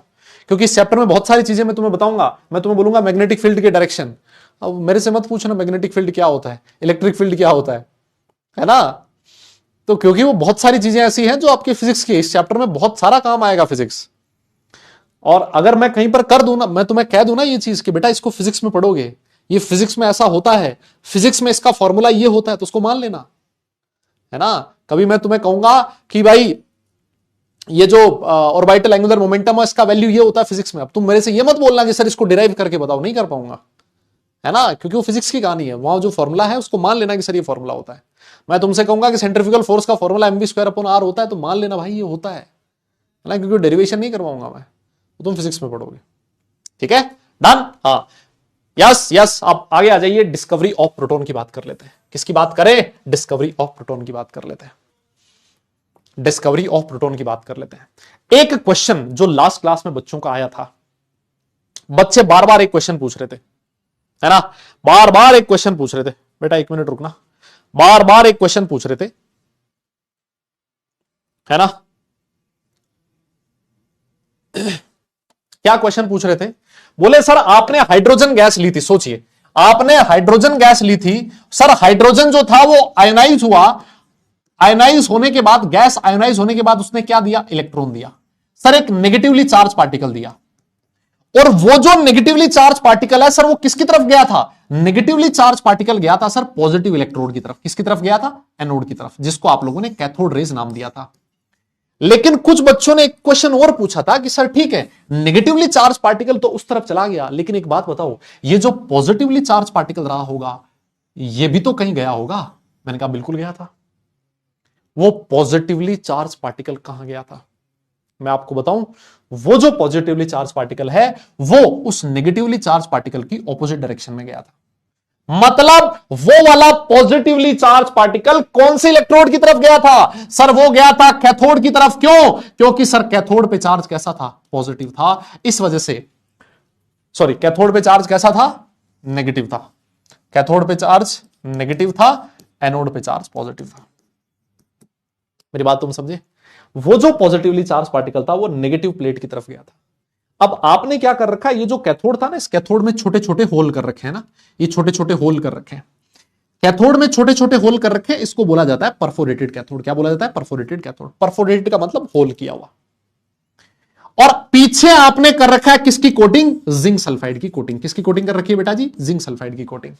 वही हुआ, पॉजिटिवली चार्ज पार्टिकल इधर से इधर आया, इस जो परफोरेटेड कैथोड है उसमें से निकला और पीछे जाके हिट किया, और जैसे जिंक सल्फाइड की कोटिंग को हिट करेगा वहां पर आपको रेड कलर का ग्लो दिखाई देगा। आपको समझ में आ जाएगा, आपको समझ में आ जाएगा कि इसका मतलब यह है कोई एक पार्टिकल है जो नेगेटिव इलेक्ट्रोड की तरफ बढ़ रहा है, और अगर कोई पार्टिकल नेगेटिव इलेक्ट्रोड की तरफ बढ़ रहा है इसका मतलब उस पर्टिकुलर पार्टिकल पे चार्ज कैसा रहा होगा? उस पे चार्ज रहा होगा पॉजिटिव। और ये जो पॉजिटिवली चार्ज पार्टिकल है ये किधर से किधर की तरफ आते हुए दिख रहे थे आपको? ऐसा लग रहा था कि ये जो पॉजिटिवली चार्ज पार्टिकल है ये कहां से कहां आ रहे हैं? ये आ रहे हैं सर एनोड से कैथोड की तरफ। और ऐसे बहुत सारे पॉजिटिवली चार्ज पार्टिकल की स्ट्रीम को हमने क्या नाम दिया था? These are known as anode rays. इनको क्या बोला जाता है? Anode rays. जैसे कल कैथोड रेज बोल रहे थे, आज हम उनको एनोड रेज बोलते हैं। ठीक है। और एनोड रेज, या फिर इनको एक और नाम भी दे सकते हो, इनको कैनाल रेज भी बोला जाता है। इनको क्या बोला जाता है बेटा? कैनाल रेज भी आप लोग कह सकते हो। बाकी सारा एक्सपेरिमेंटल सेटअप बिल्कुल सेम है। आपको आज यहां पर भी हाई वोल्टेज अप्लाई करना है, लगभग 10,000 से 20,000 वोल्ट। आपको आज भी इसमें बहुत लो प्रेशर अप्लाई करना है। क्यों? क्योंकि अगर प्रेशर कम होगा, वोल्टेज ज्यादा होगा, तभी इसके अंदर भरी हुई गैस जो है वो आयनाइज होगी, और आयनाइज होने के बाद पॉजिटिवली चार्ज पार्टिकल और नेगेटिवली चार्ज पार्टिकल बाहर निकलेंगे। यस। कैनाल रेज क्यों बोला जाता है? यह भी क्वेश्चन हो सकता है बेटा। इसलिए बोला जाता है क्योंकि ये जो रेज हैं, ये छोटे से होल्स के थ्रू, कैनाल के थ्रू पास होके पीछे हिट कर रही है। होल्स के थ्रू पास होके पीछे हिट कर रही है, कैनाल्स के थ्रू हिट कर रही है। That's why these are known as canal rays. और कोई लॉजिक नहीं है। इसका 3D मॉडल नहीं है बेटा, इसका 3D मॉडल नहीं है। कोई कह रहा सर इसमें रेड ग्लो क्यों आया? अरे सुनो, पार्टिकल ही चेंज हो गया, चार्ज ही सेम चेंज हो गया, तो बेटा ग्लो भी तो चेंज हो सकता है। जिंक सल्फाइड पे पिछली बार ग्रीन ग्लो आया था, क्यों? क्योंकि पार्टिकल कौन था? इलेक्ट्रॉन था। आज अगर पार्टिकल चेंज हुआ तो ग्लो चेंज हो गया। क्या दिक्कत है इसमें? है ना? यस। अगर मान लो आपने कोई और दूसरा चार्ज पार्टिकल यूज किया तो ये ग्लो और कुछ हो सकता है। समझ रहे हो? बहुत बढ़िया, बहुत बढ़िया। इसमें बेटा आपके कोई डाउट है तो वो पूछो, फालतू यार चीज उस पर टाइम लगाने का कोई फायदा नहीं है ना। ठीक है सर, यहां तक हमें समझ में आ गया कि पॉजिटिवली चार्ज पार्टिकल जो रहा होगा किसकी तरफ जाएगा? सर वो जाएगा कैथोड की तरफ, नेगेटिवली चार्ज पार्टिकल की तरफ। लेकिन सर एक बात बताओ, आप प्रोटॉन किसको बोलोगे? प्रोटॉन किसको बोलोगे?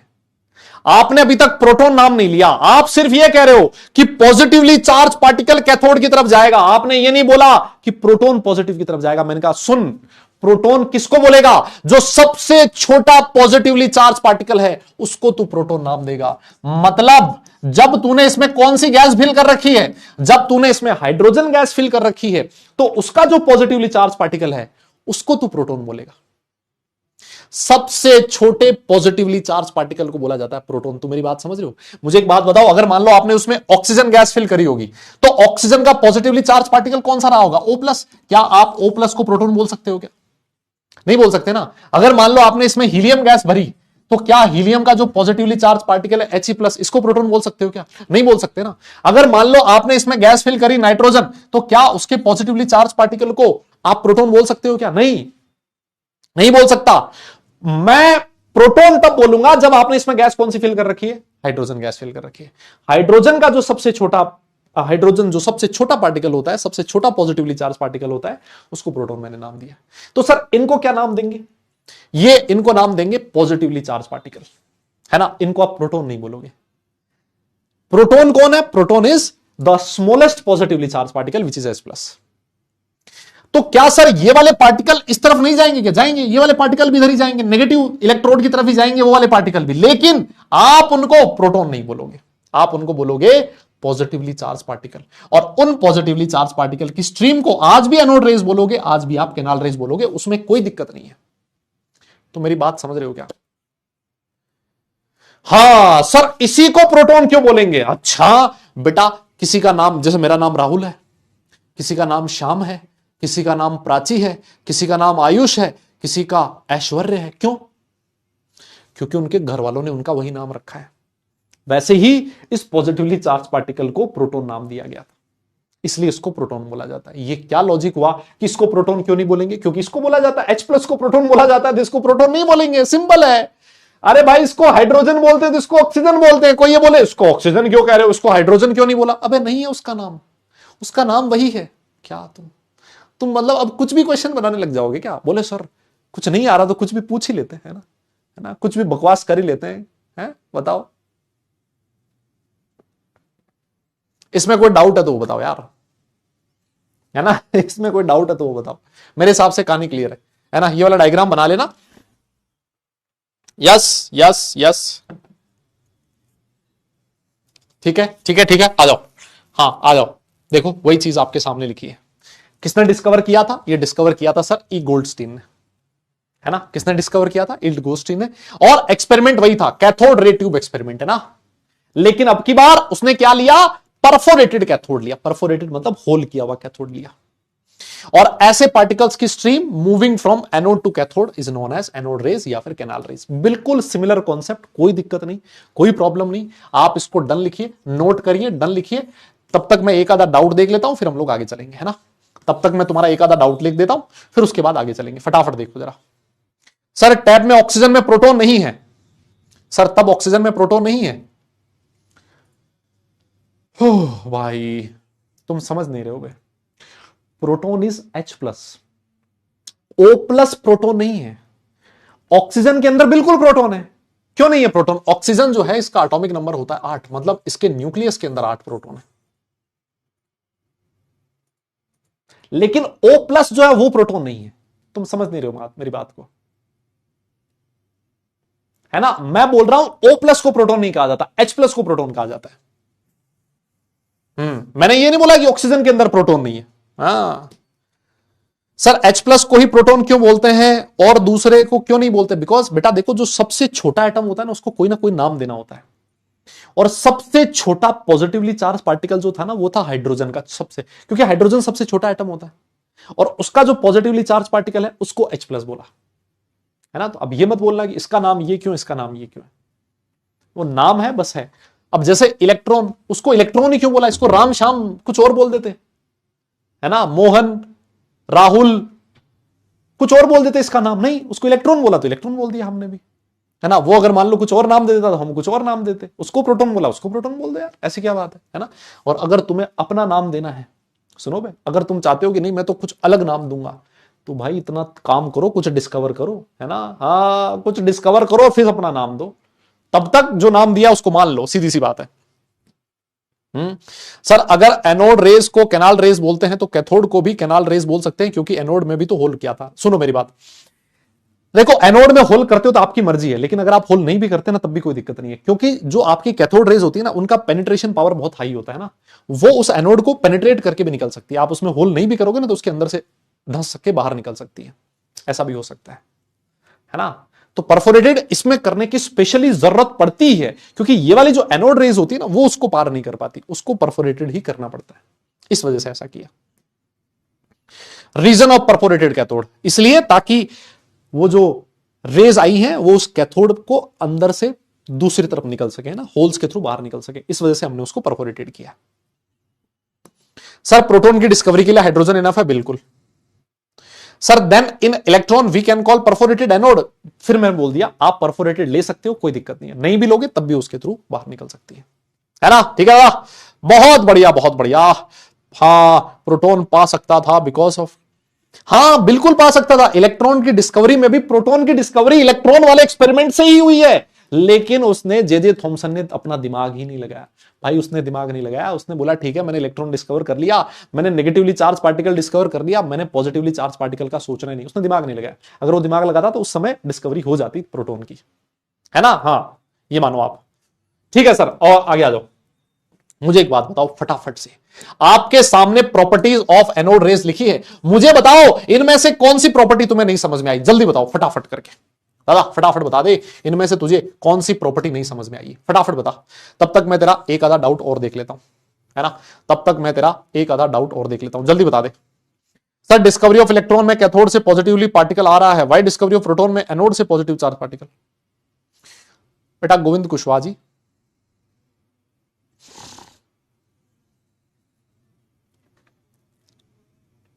हाँ इसमें से मुझे बताओ, इसमें से मुझे बताओ कौन सा, क्या बोल रहे हो यार तुम, ये तुम्हारा एक तो पूरा आ नहीं रहा इसके ऊपर। सर डिस्कवरी ऑफ इलेक्ट्रॉन में कैथोड से पॉजिटिव पार्टिकल आ रहा है, पर वाई डिस्कवरी ऑफ प्रोटॉन में एनोड से पॉजिटिव पार्टिकल कैसे आ रहा है? कहां आ रहा था भाई प्रभु, एक बार जाके लेक्चर देखो बे। हाँ पहले लेक्चर तो देख लो भाई। कौन सा नहीं समझ में आया? अच्छा सेकंड नहीं समझ आया सर, सारे नहीं समझ में आए। सर वो एनोड से कैथोड की तरफ मूव करती हैं, बहुत बढ़िया बात है।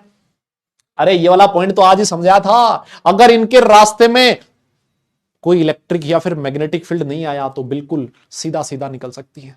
सीधा सीधा निकल जाएंगी। वही जैसे जैसे तुम्हारे रास्ते में और कोई नहीं आ रहा है ना, डिस्टर्ब करने के लिए, तुम घर से निकले स्कूल पहुंच गए, स्कूल से निकले घर आ गए। लेकिन अगर इलेक्ट्रिक और मैग्नेटिक फील्ड आएगा तो ये वाली रेज भी अपने पाथ से डेविएट हो जाएंगी, है ना। तो ये वाले पॉइंट में क्या दिक्कत आई तुम्हें? अच्छा, इस वाले पॉइंट में दिक्कत है, मारूंगा एक थप्पड़। ये तो सेम वही वाला पॉइंट है जो मैं अभी आपको कैथोड रेज में समझा के आया हूं, कि जो कैथोड रेज होती है वो गैसेस को आयनाइज कर सकती है, तो ये जो एनोड रेज होती है ये भी गैसेस को आयनाइज कर सकती है। क्या दिक्कत है बताओ? हद है यार, तुम लोग पढ़ाई लिखाई कर नहीं रहे हो, मुझे पता है। They can rotate the pedal wheel placed in their path. बिल्कुल सर, जैसे कैथोड रेज उनके रास्ते में रखे हुए पेडल व्हील को रोटेट कर रही थी, उनका अपना मास था, अपना वेलोसिटी था, वैसे ही एनोड रेज भी करेंगी। इनका जो पार्टिकल होता है पॉजिटिवली चार्ज पार्टिकल, सर इस पे भी कोई चार्ज होता है, इसका भी अपना मास होता है, अपनी वेलोसिटी होता है, जाके ढक से हिट करेगा और घुमा देगा। क्या दिक्कत है बताओ? इनमें क्या क्या क्या परेशानी थी भाई? हाँ, क्या परेशानी थी? H2 प्लस को प्रोटॉन कहेंगे या H प्लस को? बेटा H प्लस को प्रोटॉन बोला था, H plus is proton, H2 plus नहीं, है ना। H2 प्लस नहीं, H प्लस। सर O में प्लस नहीं है क्या? सर एनोड में क्यों नहीं परफोरेटेड? अरे बेटा ले सकते हो, एनोड में भी ले सकते हो प्रभु, कोई दिक्कत नहीं है। नहीं भी लोगे तब भी वो कैथोड रेज उसमें से निकल जाती है, इस वजह से उसको परफोरेटेड बनाने की जरूरत नहीं पड़ी थी। परफोरेटेड का मीनिंग क्या है? तुम्हारा ध्यान कहां रहता है पता नहीं। परफोरेटेड का मतलब होल, होल वाला, है ना। परफोरेटेड का मतलब होल वाला। सर मेरी श्रद्धा नहीं मिल रही। ऋषभ प्रताप जी, बेटा मैं बताऊं क्यों नहीं मिल रही तुझे, है ना। कह रहा मेरी श्रद्धा नहीं मिल रही, तो एक काम करना, है ना। और मैं हमेशा बोलता हूं, ये क्वेश्चन बहुत बार आया मेरे पास, हर साल आता है। मैं बताऊं क्यों नहीं मिल रही, तो एक काम करना, घर में शीशा है, उसके सामने जाना, एक बढ़िया सा फेस वॉश लेना, फेस वॉश से मुंह धोना, एक बार नहीं कम से कम 3 बार धोना, है ना। कम से कम 3 बार धोना, मैं बता रहा हूं, रगड़ रगड़ के धोना, है ना। तब तक अपनी शक्ल मत देखना शीशे में, गजब धोना। और फिर उसके बाद मुंह पहुंच के और अपनी शक्ल देखना शीशे में। जैसे ही तू अपनी शक्ल शीशे में देखेगा ना, तुझे समझ में आ जाएगा कि तुझे श्रद्धा क्यों नहीं मिल रही। मैं गारंटी दे रहा हूं, किसी से पूछने की जरूरत ही नहीं पड़ेगी तुझे, कोई जरूरत नहीं पड़ेगी, तुझे खटाक से समझ में आ जाएगा। हाँ यार ये लफड़ा है साला, जो दिक्कत है साला यहां है, इस वजह से नहीं मिल रही मुझे श्रद्धा, है ना। हाँ आ जाओ, अब फालतू बकवास कर रहे हो बताओ, मैं यहां इतनी बढ़िया चीज पढ़ा रहा हूं, है। आओ। अच्छा, अगर मान लो आपने इलेक्ट्रिक या फिर मैग्नेटिक फील्ड लिया, तो ये किस तरफ डिफ्लेक्ट करेंगी? सोचो, इधर से आ रही है तुम्हारी एनोड रेज, है ना। इधर से कौन आ रहा है? एनोड रेज आ रही है। सर ये रहा हमारा इलेक्ट्रिक फील्ड, इस पे पॉजिटिव चार्ज है इस प्लेट पे, और इस पे नेगेटिव चार्ज है। तो आज मुझे बताओ आप कौन सी गली में मुड़ोगे? सर आज हमें इधर अट्रैक्शन फील होगा सर, क्योंकि जो एनोड रेज होती है उसके पार्टिकल पे चार्ज कैसा होता है? Positive charge. तो सर आज ये जो रेज है ये किस तरफ जाएंगी? ये आज नेगेटिव प्लेट की तरफ डिफ्लेक्ट हो जाएंगी, लेकिन इसका जो पाथ होगा वो आज भी कैसा रहेगा? पैराबोलिक रहेगा। ठीक है, डन है। हाँ सर ये तो, इसमें तो कोई दिक्कत नहीं, ये वाला पॉइंट तो समझ में आ गया हमें। सर ये जो लास्ट वाला पॉइंट है ये सबसे ज्यादा इंपॉर्टेंट है, very important, very very important है ये वाला, है ना। ये बहुत ही ज्यादा इंपॉर्टेंट है। ये वाला पॉइंट क्या कहता है देखो, जो चार्ज अपॉन मास रेशियो है, स्पेसिफिक चार्ज, है ना। सर जो स्पेसिफिक चार्ज है, जिसको आपने चार्ज अपॉन मास बोला है, ये रेशियो क्या नेचर ऑफ गैस पे डिपेंड करेगा क्या? जल्दी बताओ भाई। चार्ज और मास का जो रेशियो है सर, क्या ये नेचर ऑफ गैस पे डिपेंड करेगा क्या? सर बिल्कुल करेगा। क्यों? क्योंकि अगर मान लो आपने हाइड्रोजन गैस ली, तो हाइड्रोजन के पॉजिटिवली चार्ज पार्टिकल का मास कुछ और होगा। अगर आपने उसमें ऑक्सीजन गैस फिल करी, तो ऑक्सीजन के पॉजिटिवली चार्ज पार्टिकल का मास कुछ और होगा। अगर आपने उसमें नाइट्रोजन गैस फिल करी, तो उसके पॉजिटिवली चार्ज पार्टिकल का मास कुछ और होगा। तो क्योंकि हर बार गैस चेंज करने से जो पॉजिटिवली चार्ज पार्टिकल है उसका मास चेंज हो रहा है, तो sir charge upon mass ratio भी चेंज होगा। इसका मतलब यह हुआ सर, एनोड रेज की जो प्रॉपर्टी होती है वो नेचर ऑफ गैस पे डिपेंड करती है, करती है, करती है। ध्यान रखना पड़ेगा। ठीक है, ये दोनों पॉइंट लिख लेना, और अगर लिख लो तो डन लिख देना। प्रॉपर्टीज खत्म हो चुकी है, फिर मैं आपको आगे ले चलूंगा। फटाफट कर दो ये काम। यस बेटा फटाफट कर दो जरा ये काम। जल्दी कर दो ये काम।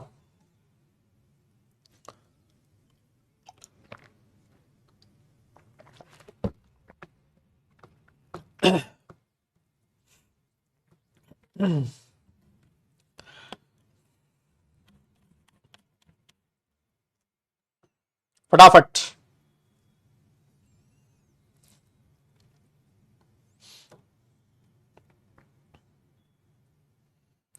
हो गया, सोच लो।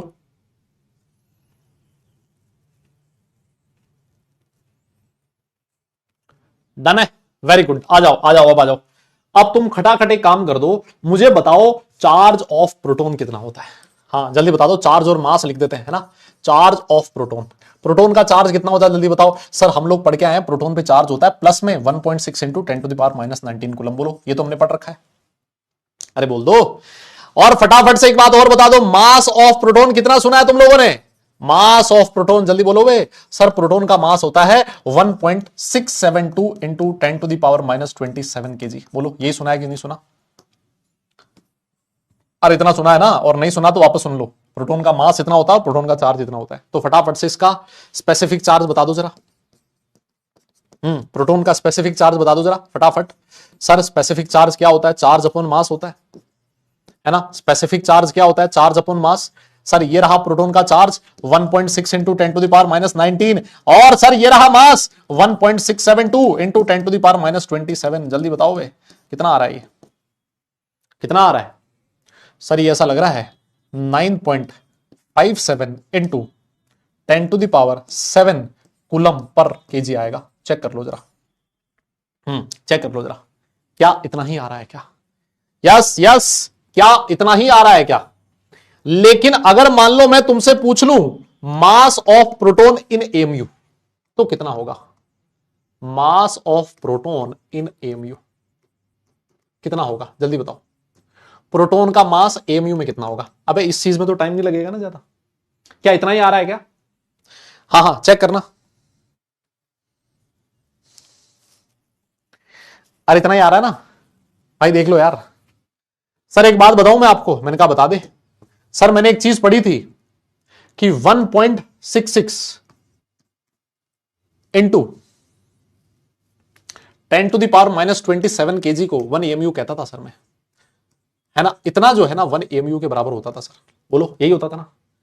तो सर 1.672 इंटू 10⁻⁻27 kg, ये कितने एमयू के बराबर होगा। अभी कैलकुलेट कर लेता हूं सर। सर अभी कैलकुलेट कर लेता हूं सर, कोई दिक्कत नहीं है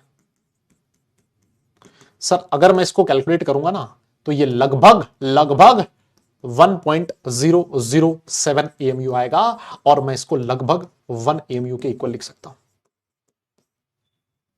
वाह सर, मजा आ गया सर, गजब, है ना। मैं इसको कितना लिख सकता हूं सर, मैं इसको लगभग 1 एमयू का लिख सकता हूं। इसी वजह से हम लोग प्रोटॉन के मास को जनरली 1 एमयू के इक्वल लिख देते हैं। लेकिन अगर एग्जैक्ट वैल्यू पूछोगे तो एग्जैक्ट कितना होता है, 1.007 होता है। एग्जैक्ट कितना होता है, 1.007, है ना। अच्छा एक बात और बता, अगर मैं तेरे से इलेक्ट्रॉन और प्रोटॉन के मास का रेशियो पूछ लूं, सुन, अगर मैं यहां लिखूं मास ऑफ प्रोटॉन, है ना, और यहां लिख दूं मास ऑफ इलेक्ट्रॉन, ये रेशियो कितना आएगा, तो निकाल सकता है क्या। बोले सर बिल्कुल निकाल लूंगा। प्रोटॉन का जो मास है वो होता है 1.007 एमयू, और सर इलेक्ट्रॉन का मास आपने बताया था 0.0005। बाकी से हटा दो, ये वैल्यू सर लगभग 1837 आएगी सर, है ना। मतलब सर प्रोटॉन का जो मास है वो इलेक्ट्रॉन के मास से 1837 गुना ज्यादा होता है सर, है ना। 1837 गुना ज्यादा होता है। 54, आप तुम्हारी मर्जी है, पूरा लिख लो। तो कह रहा सर पूरा लिख दो, लो ये लो, है ना। और इसी वजह से हम लोग इलेक्ट्रॉन के मास को प्रोटॉन के मास के कंपैरिजन में नेग्लेक्ट कर देते हैं, क्योंकि प्रोटॉन जो है ना लगभग 2000 गुना बड़ा है भाई, 2000 गुना भारी है, 2000 गुना भारी। इस वजह से इसको लगभग जीरो मान लेते हैं ना, इलेक्ट्रॉन के मास को लगभग नेग्लेक्ट कर देते हैं as compare to mass of proton. समझ गए होंगे मेरे हिसाब से। अरे बात समझ में आ गई होगी यार तुम्हें, बताओ तो सही। बताओ, डन है, क्लियर हुआ क्या, क्लियर। हाँ हाइड्रोजन के जितना ही है, लगभग उतना ही है, क्योंकि हाइड्रोजन भी तो 1.008 एमयू हुआ करता था, ये 1.007 एमयू, तो लगभग बराबर ही तो है। तो इस वजह से दोनों वैल्यू बराबर ही आएगी, क्या दिक्कत है उसमें। डन है, नोट कर लो। हाँ नोट कर लो, हो जाए तो डन लिख देना, फिर आगे चलेंगे, है ना। हो जाए तो डन लिख देना, फिर आगे चलेंगे। हो जाए तो डन लिख देना। आगे चलेंगे, एक क्वेश्चन कर दूं अगर तुम कहो तो। हाँ, एक क्वेश्चन करवा दूं अगर तुम कहो तो। क्वेश्चन तुम्हारे सामने है, पोल दूंगा इसका, पोल आएगा, पोल पोल आएगा। यस यस यस, पोल आएगा। हम बेटा थ्योरी है, मतलब अभी थ्योरी चलेगी कुछ दिन। जैसे अगली जो क्लास होगी ना, अगली क्लास में भी थ्योरी चलेगी, है ना, अगली क्लास में भी थ्योरी चलेगी, फिर उसके बाद न्यूमेरिकल आएगा, और फिर उसके बाद न्यूमेरिकल आएंगे, है ना। क्वेश्चन क्या कहता है? The specific charge of cathode raise depends on the nature of gas, depends on the material of the discharge tube, depends on the potential difference between cathode and electron, is a universal constant. चलिए, पोल आपकी screen पर आ चुका है बेटा, मैंने पोल डाल दिया है, फटाफट से निपटा दो जरा। कितने बच्चे इसका सही जवाब देते हैं? हाँ, कितने बालक इसका सही जवाब देते हैं, फटाफट देख लेते हैं।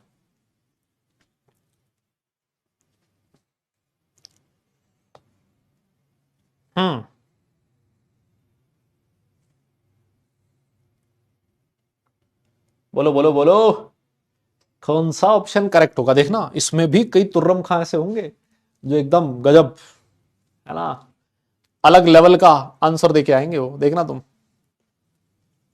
कितना कंपटीशन है तुम्हें समझ में आएगा, है ना, कि एक्चुअल कंपटीशन कितने लोगों के बीच है ना, एक्चुअल कंपटीशन कितने लोगों के बीच है, ये तुम्हें समझ में आएगा। ठीक है, चलिए देख लेते हैं फटाफट से इसका रिजल्ट। ऑप्शन नंबर डी मैंने सही कर दिया है, और रिजल्ट देख ले हैं। देख रहे हो, देख रहे हो, ये देख रहे हो तुम, मैं कह रहा था ना तुमसे, 17, 23, 5%।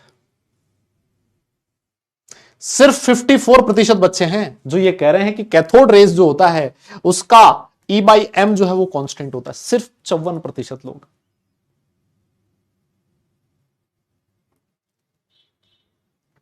और सुनो, हाँ अभी तो और सुनो, अभी तुम रुको बे, अभी रुको, मैं तुम्हारी पूरी उधेड़ देता हूं।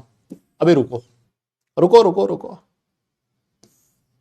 देखना, एक पॉइंट लिखवाना चाह रहा हूं मैं तुम्हारे सामने, एक पॉइंट देखना, ये वाला देखो देखो, अरे भाई देखो तो सही यार, थोड़ा शर्मिंदा तो हो जाओ। देखो, आज ही लिखवाया है, आज ही पढ़ाया है कि जो स्पेसिफिक चार्ज होता है कैथोड रेज का, वो इंडिपेंडेंट होता है nature of the gas and electrode placed in the discharge tube.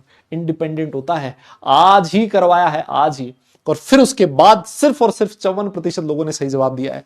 और साला फिर तुम कहते हो कि हमें समझ में नहीं आ रहा है। अरे तुम्हारा ध्यान नहीं है भाई, तुम क्लास में पढ़ने नहीं आते हो, तुम मजे ढूंढने आते हो क्लास में, मैं तुम्हें बता रहा हूं। इस चीज से सिर्फ और सिर्फ एक ही चीज प्रूव होती है कि हमें पढ़ना नहीं है, हमें नहीं मतलब है। हम क्लास में माहौल देखने आते हैं, हम क्लास में कंट्रोवर्सी देखने आते हैं, है ना, हम क्लास में मसाला ढूंढने आते हैं, और साला वही नहीं मिल रहा मसाला, तो क्लास में पढ़ के क्या करेंगे, है ना। आज की क्लास में पढ़ाई हुई चीज को 46% लोग सही जवाब नहीं दे पाते। शर्म की बात है, शर्म, है ना, शर्म आनी चाहिए इस बात पे। तो डी ऑप्शन करेक्ट होगा इसमें, बताओ, हद है।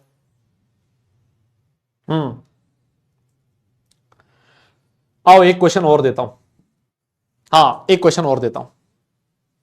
एनोड पढ़ लिया, क्यों बे अनपढ़ है साला तू, है भाई, अनपढ़ थोड़ी है यार। कह रहा सर एनोड पढ़ लिया था कैथोड को एनोड कैसे पढ़ लिया बे, है। आओ एक क्वेश्चन और दो, एक मौका और देता हूं, हाँ एक मौका और दे रहा हूं मैं तुम्हें, एक मौका और दे रहा हूं तुम्हें गलती सुधारने का।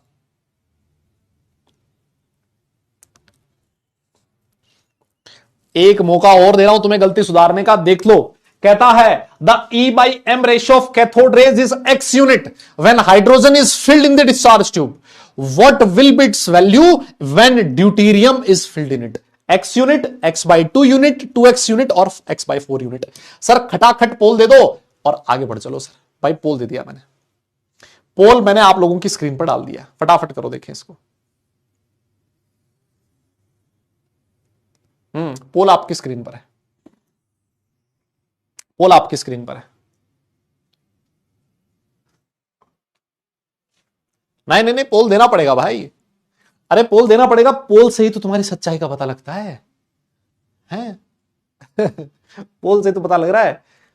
और जो 54% लोगों ने सही जवाब दिया ना, वो समझ लो कि तुम्हारा कंपटीशन कितने से लोगों के बीच है, बस यही कंपटीशन है। और ये तो मैं बहुत ज्यादा बता रहा हूं, 46% नहीं है, है ना, 70 से 80% लोग ऐसे हैं जो सिर्फ बैठे हैं, एग्जाम बस बैठ गए हैं। अरे सर बैठना एग्जाम देना है बस, उसलिए दे रहे हो। आओ ए ऑप्शन पे टिक कर देते हैं। फिर देखो, देखा तुमने, देखा कितने दिमाग वाले लोग हैं। आज भी सिर्फ और सिर्फ 68% लोगों ने सही जवाब दिया। अब तुम क्या कर रहे हो भाई? अरे तुम कर क्या रहे हो? पागल वागल हो गए हो क्या? ये 3 बार मैं तुम्हें पढ़ा चुका हूं, 3 बार मैंने बता दिया कि कैथोड रेस का जो E/M रेशियो होता है वो कुछ भी कर दो साला कभी चेंज हो ही नहीं सकता। तुम क्यों कंफ्यूज हो रहे हो बार बार? एक बार इसने कह दिया हाइड्रोजन गैस फिल करी, एक बार इसने कह दिया D2 फिल करा। अरे तो इसका इलेक्ट्रॉन और इसका इलेक्ट्रॉन रहेगा तो इलेक्ट्रॉन ही ना भाई। ऐसा थोड़ी ना है कि इसका इलेक्ट्रॉन कुछ और है उसका इलेक्ट्रॉन कुछ और है। और निरे मूर्ख हो गए 30% तो तुम। ए ऑप्शन करेक्ट है। देख रहे हो कितने होनहार बालक हो तुम।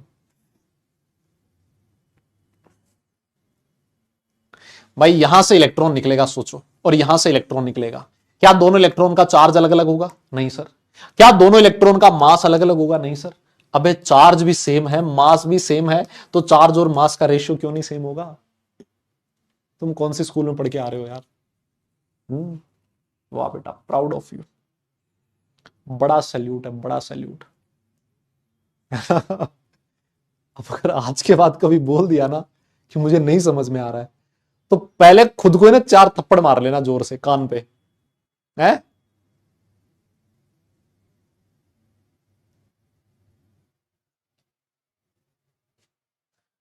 बताओ। हो हो। चलो एक काम करते हैं हम लोग, फटाफट से ना डिस्कवरी ऑफ न्यूट्रॉन देख लेते हैं, है ना? क्या करते हैं हम? डिस्कवरी ऑफ न्यूट्रॉन देख लेते हैं फटाफट। डिस्कवरी ऑफ न्यूट्रॉन देख लेते हैं, नहीं तो भाई मुझे चक्कर वगैरह आ जाएगा और मैं गिर जाऊंगा यहीं पर ही, है ना? कोई दूसरा उठा के ले जाएगा। इससे आगे कि मैं और कोई क्वेश्चन करवाऊं और तुम उस क्वेश्चन का और कुछ गलत जवाब दो, मैं सहन नहीं कर पाऊंगा, है ना? मैं सहन नहीं कर पाऊंगा। इसलिए मैं आपको सीधा ले चलता हूं डिस्कवरी ऑफ न्यूट्रॉन पे। ठीक है, सबसे पहले देखो, ये तो बहुत आसान है, बस इतना, ये डिस्कवरी ऑफ न्यूट्रॉन। कोई हमें एक्सपेरिमेंट नहीं करना, कुछ नहीं करना है, सीधी सी बात बताऊं, कुछ एक्सपेरिमेंट नहीं करना है ना? न्यूट्रॉन किसने डिस्कवर किया था? जेम्स चैडविक ने, है ना? किसने डिस्कवर किया था? James Chadwick. उसने क्या किया सुनो, नहीं पढ़े तो तुम लोग, हाँ हो सकता है पढ़े फिजिक्स पीडब्ल्यू से ही हो, लेकिन पढ़ा नहीं है तुमने। पढ़ा नहीं है। अब तुम पढ़ने नहीं आते हो, दिक्कत तो यही है, तुम पढ़ने आते ही नहीं हो, या फिर पढ़ने आते हो तुम्हारा ध्यान कहीं और होता है ना? तुम पता नहीं क्या देख रहे होते हो स्क्रीन पे, तो मैं ही दिख रहा होता हूं सिर्फ। बताओ। लो, न्यूट्रॉन की डिस्कवरी करी चैडविक ने, ठीक है सर। उसने क्या किया? देखो उसने क्या किया था, बेरिलियम लिया ना, बेरिलियम की शीट ली। बेरिलियम की शीट मतलब बेरिलियम के एटम्स, है ना? ऐसी बेरिलियम की शीट ली, है ना? ये आपके पास बेरिलियम की शीट है, बेरिलियम, है ना? और सर इस बेरिलियम की शीट के ऊपर उसने क्या किया? अल्फा पार्टिकल्स की बोmbardमेंट करवाई। Alpha particles. सर ये बोmbardमेंट का मतलब क्या हो गया? कोई तोप वोप लेके आया क्या? नहीं, तोप वोप नहीं लेके आया, जोर जोर से अल्फा पार्टिकल मारा उसके ऊपर, है ना? एक कहीं से अल्फा पार्टिकल निकल रहा है और हाई वेलोसिटी से जाके उसको हिट कर रहा है, हाई वेलोसिटी से जाके इसको हिट कर रहा है, तो ऐसा लगेगा जैसे इस बेरिलियम की शीट के ऊपर बोmbardमेंट हो रही हो, है ना? बोmbardमेंट हो रही हो। तो उसने एक चीज नोटिस करी। उसने क्या चीज नोटिस करी, है ना? ये बेरिलियम का जो एटम है ना, उसको ऐसे दिखाया जाता है। बेरिलियम का एटॉमिक नंबर 4 होता है, मास नंबर 9 होता है। इसके ऊपर उसने अल्फा पार्टिकल की बौछार कर दी। अल्फा पार्टिकल, बेटा अल्फा पार्टिकल को इस तरीके से दिखाया जाता है, यह है तुम्हारा अल्फा पार्टिकल, है ना? इसके बारे में बताऊंगा, थोड़ा वेट करना, है ना? इसके बारे में भी हम लोग बात करेंगे, अल्फा पार्टिकल के बारे में भी। तो उसने एक चीज नोटिस करी कि जब बेरिलियम के ऊपर अल्फा पार्टिकल बोम्बार्ड करवाए, तो उसने एक चीज नोटिस करी कि उसको एक बहुत ही अलग सा पार्टिकल मिला। उसको एक ऐसा पार्टिकल मिला जिसपे कोई चार्ज नहीं था, और जिसका जो मास है वो लगभग, जिसपे कोई चार्ज नहीं था और उसका मास लगभग प्रोटॉन के मास के बराबर था। एक ऐसा पार्टिकल को नाम दिया गया था न्यूट्रॉन। उसने इस पार्टिकल को क्या नाम दिया? न्यूट्रॉन नाम दिया, क्योंकि ऐसा पार्टिकल आज से पहले कभी डिस्कवर हुआ ही नहीं था, है ना? कि जिसपे कोई चार्ज ना हो और जिसका मास न्यूट्रॉन के प्रोटॉन के मास के बराबर हो। तो मेरी बात समझे क्या? क्या तुम्हें मेरी बात समझ में आई क्या? डन है। अब आप में से बहुत सारे लोगों का एकदम से पेट में गुड़गुड़ हो रही होगी, बोले सर एक बात बताओ, इधर तो है बेरिलियम, इधर आ गया कार्बन, सर ये चक्कर क्या है? आप तो अभी पिछले चैप्टर में पढ़ा के आए हो atom conservation, principle of atom conservation पढ़ा के आए हो, और सर देखो यहां बेरिलियम के एटम से आपने कार्बन का एटम बना दिया। मैंने कहा हां बेटा, ये नॉर्मल केमिकल रिएक्शन नहीं है, ये न्यूक्लियर रिएक्शन है, ये कुछ अलग तरीके की रिएक्शन है। जो नॉर्मल हम लोग केमिकल रिएक्शंस पढ़ते हैं वो वाली रिएक्शन नहीं है। अगर ये नॉर्मल केमिकल रिएक्शन होती तो अगर इधर बेरिलियम है तो इधर भी बेरिलियम ही होता, लेकिन नॉर्मल केमिकल रिएक्शन नहीं है। बेरिलियम से कार्बन बन गया, सर एटम ही चेंज हो गया, ये न्यूक्लियर रिएक्शन है। और न्यूक्लियर रिएक्शंस के बारे में अभी हम लोग नहीं पढ़ेंगे, हम लोग आगे आने वाले चैप्टर्स में पढ़ेंगे। मेरी बात समझ में आ गई? यस, क्या पढ़ेंगे? आगे आने वाले चैप्टर्स के बारे में पढ़ेंगे, ठीक है ना? अभी यहां नहीं पढ़ना। अभी बस ये ध्यान रखो कि न्यूट्रॉन की डिस्कवरी कैसे हुई थी कि जेम्स चैडविक ने बेरिलियम लिया, बेरिलियम के ऊपर अल्फा पार्टिकल डाले जोर जोर से, तो एक नया पार्टिकल मिला जिसपे चार्ज 0 था और जिसका जो मास है वो प्रोटॉन के मास के बराबर था। बोलिए, कोई बोल ही नहीं रहा यार। हाँ जल्दी बताओ, डन है यहां तक? सुनो, अगर मान लो मैं तुमसे पूछूं चार्ज कितना है न्यूट्रॉन का, आप बोलोगे सर चार्ज ऑफ न्यूट्रॉन है 0। कितना है सर? चार्ज ऑफ न्यूट्रॉन है 0। फटाफट से बता दो मास ऑफ न्यूट्रॉन कितना है? मास ऑफ न्यूट्रॉन बेटा लगभग प्रोटॉन के मास के बराबर होता है, 1.674 into 10 to the power -27 kg, है ना, इतना होता है, ठीक है। और अगर मान लो मैं तुमसे पूछूं mass of neutron in AMU कितना होगा, एएमयू में इसका मास कितना होगा इन एएमयू, तो सर एएमयू में कैसे निकालेंगे भाई? 1.674 इंटू 10 टू द पावर -27। देखो प्रोटॉन था 1.672, ये होता है 1.674, और यहां नीचे लिख देना 1.66 इंटू 10 टू द पावर -27, तो ये वैल्यू लगभग 1.008 एएमयू आएगी, और जिसको भी आप लोग लगभग 1 एएमयू के इक्वल लिख सकते हो, है ना। ये भी क्या होता है? लगभग 1 एएमयू ही होता है, कुछ अलग नहीं होता। अच्छा, इसका चार्ज अपॉन मास रेशियो कितना हो जाएगा? यस, इसका चार्ज अपॉन मास रेशियो कितना आएगा? 0 आएगा सर, है ना। इसका स्पेसिफिक चार्ज कितना आएगा? चार्ज अपॉन मास का रेशियो कितना आएगा सर? वो 0 आएगा। कितना आएगा? 0 आएगा। बोलिए, डन है? यस यस, इसका 0 आएगा मुन्ना, इसका 0 आएगा। डन है क्या? अबे गोल्ड की शीट नहीं थी, हर बार गोल्ड की शीट ही थोड़ी होती, इसमें बेरिलियम की शीट थी सर। लेकिन मैंने तो गोल्ड की शीट पढ़ी है बेटा, तूने पढ़ी है लेकिन वो रदरफोर्ड में पढ़ी है ना, जो मैं कल पढ़ाऊंगा ना अगली क्लास में, रदरफोर्ड एक्सपेरिमेंट, है ना, उसमें आएगा वो गोल्ड की शीट, उसमें वो गोल्ड की शीट आएगा। ठीक है, हो गया?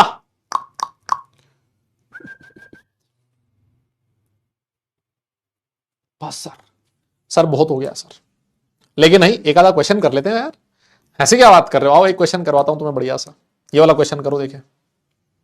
हाँ, कल बताऊं क्या हुआ। कल मैं गया अपनी कॉलेज, कौन सा कॉलेज? एनआईटी जयपुर, है ना, मेरा कॉलेज ये था जहां से मैंने बीटेक किया, तो मैं रहता ही जयपुर में हूं। तो कल मैं गया अपनी कॉलेज, इसको एमएनआईटी भी बोला जाता है ना जयपुर में, इसको क्या बोला था? Malviya national institute of technology Jaipur, MNIT बोला जाता है। तो कल मैं अपनी कॉलेज गया और मैं टाइम टाइम पे जाता रहता हूं, क्योंकि जहां से मैं क्लास ले रहा हूं ना, यहां से नजदीक ही, बहुत ज्यादा दूर नहीं है। मैं इसका पोल भी देता हूं तुम्हें, साथ साथ तुम क्वेश्चन भी सॉल्व करते रहना, है ना, पोल भी देता हूं मैं तुम्हें। तो जो मैं रिसेंट टाइम में कॉलेज गया हूं, उसमें मैंने एक चीज नोटिस करी है। वो एक चीज नोटिस ये करी कि जब हम लोग कॉलेज में थे, उस समय ना कॉलेज में बड़ी चहल पहल दिखती थी, बहुत सारे बच्चे ग्राउंड में दिखते थे, बहुत सारे बच्चे ऐसे थे जो यार दोस्तों के साथ कहीं ना कहीं घूमते फिरते हुए पाए जाते थे, है ना कहीं ऐसा था कि कहीं बैठे हैं, एक नुक्कड़ पे बैठे हैं, है ना, वहां बातें बातें चल रही हैं, अमूल पार्लर है उस पे 5 लोग बैठे हैं, और ग्राउंड में तो भीड़ लगी होती थी। भीड़ इस कदर की लगी होती थी कि आप ऐसे सोचो, सैटरडे संडे हमारी छुट्टी होती थी, तो क्रिकेट खेलते थे जैसे हम लोग, तो टेनिस से अगर क्रिकेट खेलना होता था ना, तो जूनियर्स को रात को 12-1 बजे भेजते थे, 2 बजे, कि भाई तू जल्दी जा और उस क्रिकेट ग्राउंड के अंदर दोनों साइड अपने स्टंप्स गाड़ के आ जा। आपने दोनों साइड स्टंप गाड़ दिए, इसका मतलब आपने क्या किया, अपना वो पिच बुक कर लिया कि भाई हम यहीं पे खेलेंगे, है ना। अब उसको कोई हटा नहीं सकता, ये रूल था, जो पहले आ जाएगा वो खेलेगा।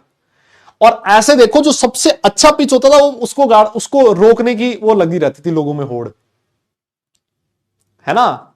और ऐसे इतने सारे पिचेस उस ग्राउंड में बने होते थे, है ना। कान के पास से कभी बॉल जा रही है, कभी कुछ जा रहा है, क्यों, इतने सारे लोग आसपास खेल रहे होते थे इतने सारे पिचेस पे।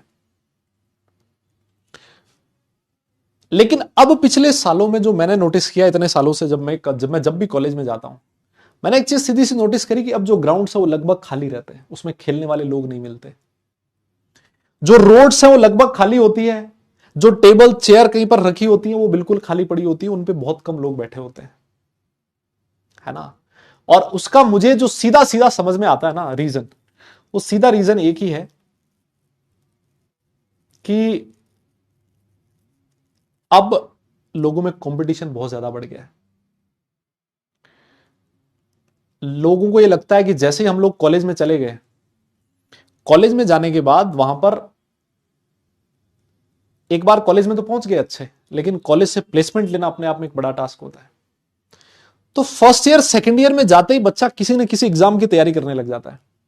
वो पढ़ाई में इतना घुस गया है, क्योंकि कंपटीशन कॉलेज में जाने के बाद भी उतना हो गया है ना। अब मोबाइल्स आ गए हैं लोगों के पास, मोबाइल में घुसे पड़े रहते हैं। किसी ना कोई कोचिंग जरूर ज्वाइन कर ली होगी, सेकंड ईयर से लोग कोचिंग कर लेते हैं कि मुझे तो ये करना है, वो कोचिंग जा रहे हैं। तो ना माहौल कॉलेज का एकदम बदल गया, और मुझे जनरली बहुत दुख होता है, क्योंकि मैं ऐसा था कि मैं आउटडोर वाला बंदा हूं, बाहर घर में कम बाहर ज्यादा, है ना। रूम में कम टिकते थे हम लोग, बाहर ज्यादा होते थे, ग्राउंड पे हो जाओ, या फिर आप कुछ भी काम नहीं है तो यार दोस्तों के साथ बैठ के ले यार चाय पी के आते हैं। क्योंकि उस समय ऐसा था कि जॉब अपॉर्चुनिटीज ज्यादा थी, लोग सिक्योर फील करते थे, बच्चे सिक्योर फील करते थे कि यार ठीक है 4 साल बाद प्लेसमेंट तो हो ही जानी है। लेकिन अब वो चीज नहीं रही है ना। अब इतना आसान नहीं रह गया है, तो वहां जाने के बाद भी लोगों की मेहनत बढ़ गई है। तो मैं एक ही चीज आप लोगों से ये क्यों बोल रहा हूं, मैं इसलिए बोल रहा हूं क्योंकि कई बार ना हमारे मन में ऐसा रहता है कि एक बार हम लोग कॉलेज में पहुंच गए ना, फिर हमें पढ़ने बढ़ने की जरूरत नहीं है ना। कि हम मान लो लेट्स से एक अच्छी एनआईटी या फिर अच्छे आईआईटी में पहुंच गए, तो बस वहां जाके हमें मजे करने, नहीं। अब वो मेंटालिटी नहीं रही। ये एक मेंटालिटी हुआ करती थी एक टाइम तक, जब नंबर ऑफ जॉब्स रहती थी ज्यादा, बच्चे हुआ करते थे कम, लोग सिक्योर थे। अब वो नहीं रहा, अब माहौल थोड़ा चेंज हो गया। आप यहां पर पढ़ाई कर रहे हो तो ऐसा सोचना मत कि वहां जाके नहीं पढ़ना है, वहां पे जाके भी पढ़ाई करनी है, लेकिन हाँ, बट स्टिल यहां से प्रेशर कम हो जाता है ना। बोले आज मन नहीं कर रहा तो कल कर लेते हैं, इतना आराम से वहां चल जाता है ना। लेकिन पढ़ना वहां भी पड़ेगा। और आप में से बहुत सारे लोग अच्छे कॉलेजेस में जाएंगे, मुझे पूरा विश्वास है। लेकिन मैं एक ही चीज कहूंगा यार, अच्छा सर्कल वहां बनाना बहुत जरूरी है ना। कॉलेज में 4 साल पढ़ लिए, बाहर निकल गए, अच्छा लोगों के साथ हमारा कनेक्शन नहीं हुआ, अच्छा सर्कल नहीं बना, अच्छे यार दोस्त नहीं बने, तो मैं गारंटी दे सकता हूं जब आप कॉलेज से बाहर निकलोगे तुम्हें वो टाइम नहीं याद आएगा कि किस टाइम में तुमने बैठ के 8 घंटे पढ़ाई करी थी या 10 घंटे पढ़ाई करी थी, नहीं याद आएगा। जब कॉलेज से बाहर निकलोगे 5 साल 10 साल बाद अपनी कॉलेज को याद करोगे, तो याद तुम्हें वही चीज आएगी कि तुमने अपने दोस्तों के साथ बैठ के क्या बेवकूफियां करी थी, है ना। कहां पर आप दोस्तों के साथ घूमने गए थे, कहां रात रात पर बैठ बैठ के बातें मारते रहते थे, कहां आप क्रिकेट खेला करते थे, कहां आप ये वाला स्पोर्ट्स किया करते थे, कहां आप इन इवेंट्स में पार्टिसिपेट किया करते थे। जीवन में ये मेमोरीज रहेंगी, है ना। और ये मेमोरीज बनानी पड़ती हैं, वो नहीं बनती एकदम से ऐसे। तो सारी चीजें अलग हैं। जब आप किसी कॉलेज में जाओ ना अच्छी, तो वहां मैं फिर कहूं अच्छे लोगों से कनेक्शन रखो, वो कनेक्शंस आपके जीवन भर काम में आते हैं, है ना। और कॉलेज में लाइफ जीना सीखना, ऐसे नहीं कि वहां बोंधू की तरह साला 4 साल एकदम उस कुर्सी टेबल पे बैठ के निकाल दो। आजकल जब आप मार्केट में बाहर निकलते हो तो सिर्फ पढ़ाई काम नहीं आती, दुनियादारी जो आपने सीखी है, जो स्ट्रगल आपने थोड़ा बहुत किया है ना, जो लोगों को जानना, लोगों को समझना, लोगों को पढ़ना, उनकी मेंटालिटी सीखना, ये बहुत सारी चीजें होती है जब आप जॉब मांगने जाते हो तो वहां काम में आती है ना। वहां पर वो ऐसा डरा सहमा सा सक पकाया हुआ सब लड़का नहीं चाहिए होता किसी भी यूनिवर्सिटी को। अपने आप को स्पोर्ट्स में एक्टिव रखिए, है ना, क्योंकि वो भी होना बहुत जरूरी है। तो ये मतलब मैं कल गया तो साला मुझे एकदम से वो थोड़ा अजीब सा लगा, मैंने कहा यार क्या हो रहा है, ये कॉलेज था जब एकदम ऐसे हुआ करता था एकदम हरा भरा सा, और अब लग रहा है जैसे कोई बच्चा ही नहीं दिख रहा। कोई एक काफी दूर बाद साइकिल पे, वो भी तेज तेज साइकिल पे आ रहा, मुझे लग रहा भाग के जा रहा होगा कि फटाफट में जाके कोई 2 क्वेश्चन सॉल्व ना कर लूं, है ना। तो हो रहा है मतलब अभी ऐसा, तो थोड़ा फोन वोन से थोड़ा साइड में रहना, है ना। लेकिन हाँ, अच्छे कॉलेज में पहुंचने के बाद फैसिलिटीज बढ़िया, मजे भी बहुत बढ़िया आते हैं, है ना। उनकी भी सुनाऊंगा कभी कहानियां। आओ जी सर, एनोड रेस की प्रॉपर्टी किस किस चीज पे डिपेंड करेगी। हाँ सर देख लो, रिजल्ट देख लेते हैं। 66% जनता, और ये 26% तो बेवकूफ है बिल्कुल ही। कह रहा ऑल ऑफ दीज, मारूं थप्पड़। एनोड रेस की प्रॉपर्टीज गैस की नेचर पे डिपेंड करती है सिर्फ। एनोड के मटेरियल और कैथोड के मटेरियल से क्या लेना देना है बे? हाँ, एनोड और कैथोड के मटेरियल से क्या लेना देना? देख, तुझे आज ही पढ़ाया है, वापस पढ़ा देता हूं। देख, वापस दिखा देता हूं तुझे, है ना। तू मेरी बात पे विश्वास करेगा नहीं वैसे। देख ये लिखा हुआ, इसको पढ़ ले अच्छे से, कि जो nature and E/M ratio of anode rays है वो किस पे डिपेंड करता है? Nature of gas present in the cathode rays, इस पे डिपेंड करता है। बता, करता है कि नहीं करता? अरे बोल दे। ठीक है, तो सर बस काम खत्म। बहुत बढ़िया, ये 66% लोग हैं जिन्होंने सही जवाब दिया। एक बार के लिए लीडर बोर्ड देख लेते हैं। ये देखो जी, यश सबसे ऊपर है, आइंस्टाइन, कुमार पासवान, किंशुक, फिर अविष्क, नील, प्रवीण, शुभम, हर्ष, अभय, रोहन और रेहान अंसारी। ये हमारे टॉप 10 होनहार बालक और बालिकाएं हैं। बालिकाएं भी हैं क्या इसमें? यार बालिकाएं तो मुझे नाम से तो नहीं पता लग रहा कौन बालिका है इसमें से। बालिकाओं कहां हो आप? देवियों, हाँ कहां हो देवियों? कभी आओ इसमें लीडर बोर्ड में यार, क्या बात कर रहे हो? वैसे तो कहते हो, अगर मान लो कभी ऐसे कह दे, ये आपका होमवर्क, अभी ये कुछ क्वेश्चन है बेटा, करना है इसको घर पे, है ना। वैसे तो कहते हो सर यहां लड़कियां भी हैं क्लास में, आप सिर्फ लड़कों को ही क्यों बोल रहे हो? अरे तो लड़कियां हैं तो यहां भी दिखो, लीडर बोर्ड में भी दिखो भाई। आओ एक और क्वेश्चन होमवर्क, है ना। ये क्वेश्चन हम लोग अगली क्लास में डिस्कस करेंगे भाई, ये अगली क्लास में डिस्कस करेंगे। और फिर उसके बाद हम लोग एटॉमिक मॉडल्स पढ़ना स्टार्ट कर देंगे। एटॉमिक मॉडल में ये 4 मॉडल हैं जो इस चैप्टर में पढ़ने हैं, और जिस दिन ये 4 मॉडल पढ़ लेंगे उस दिन ये चैप्टर खत्म हो जाएगा। बस खत्म कहानी, तुम समझ लो। तो आज हमने एटॉमिक मॉडल स्टार्ट किया ही नहीं है। जब नहीं किया तो इसको मिटा देते हैं, है ना, इसको हटा देते हैं। इसका काम क्या है? एटॉमिक मॉडल हमने स्टार्ट ही नहीं किया, तो छोड़ो इसको, बस यही तो किया आज हमने। सर बहुत धीरे चल रहे हो। अरे कोई धीरे नहीं, आराम से चल रहे हैं, बढ़िया चल रहा है, माहौल बढ़िया है। सुनो, अब ना एक छोटी सी चीज और है जो मैं आप लोगों को दिखाना चाहता हूं। एक छोटा सा प्रूफ है। हम लोग जनरली बच्चों को बोलते हैं कि यार आप मॉड्यूल किया करो, मॉड्यूल के क्वेश्चन सॉल्व किया करो, मॉड्यूल के क्वेश्चन सॉल्व किया करो। वो क्यों कहते हैं? क्योंकि आपके सामने कुछ एग्जांपल्स हैं कि ये जो मॉड्यूल है उसके लगभग सिमिलर क्वेश्चंस आपके जेईई मेंस के एग्जाम में पूछे गए हैं। देख रहे हो, लगभग सिमिलर क्वेश्चंस, बहुत सारे क्वेश्चंस, ये मॉड्यूल आपका और मॉड्यूल में से क्वेश्चन पूछे गए हैं। ऐसे बहुत सारे एग्जांपल्स आपके सामने। इसी वजह से हम कहते हैं भाई मॉड्यूल ले लो, मॉड्यूल में आपको ऑथेंटिक क्वेश्चंस का सेट मिल जाता है। और बहुत ऐसे मान लो कि बहुत टाइम के बाद ये मॉड्यूल्स धीरे धीरे रिफाइन होते हैं, है ना। तो अगर आपके पास रहेगा तो आपके लिए फायदा रहेगा, है ना। ये कुछ एग्जांपल्स हैं, बस आपको दिखाने के लिए मैंने ये सारी कहानी आपको बताई है। जो भी बच्चा लेना चाहे मॉड्यूल वो ले सकता है ना, ठीक है। हाँ, ये ऐड कह रहा सर, ऐड कर रहे हो। अच्छा, आज का होमवर्क क्या है? होमवर्क है जो क्लास में दिया है ना, जो क्लास में दिया है वो वाला होमवर्क रहेगा, ठीक है। जो क्लास में दिया है वो वाला होमवर्क रहेगा। और फिर उसके बाद आज आपको डीपीपी मिल जाएगी, है ना। डीपीपी नंबर 01, है ना। ये वाले डीपीपी करना बढ़िया, आप लोग रिवाइज कर लेना, रिवीजन बढ़िया जोरदार कर लेना।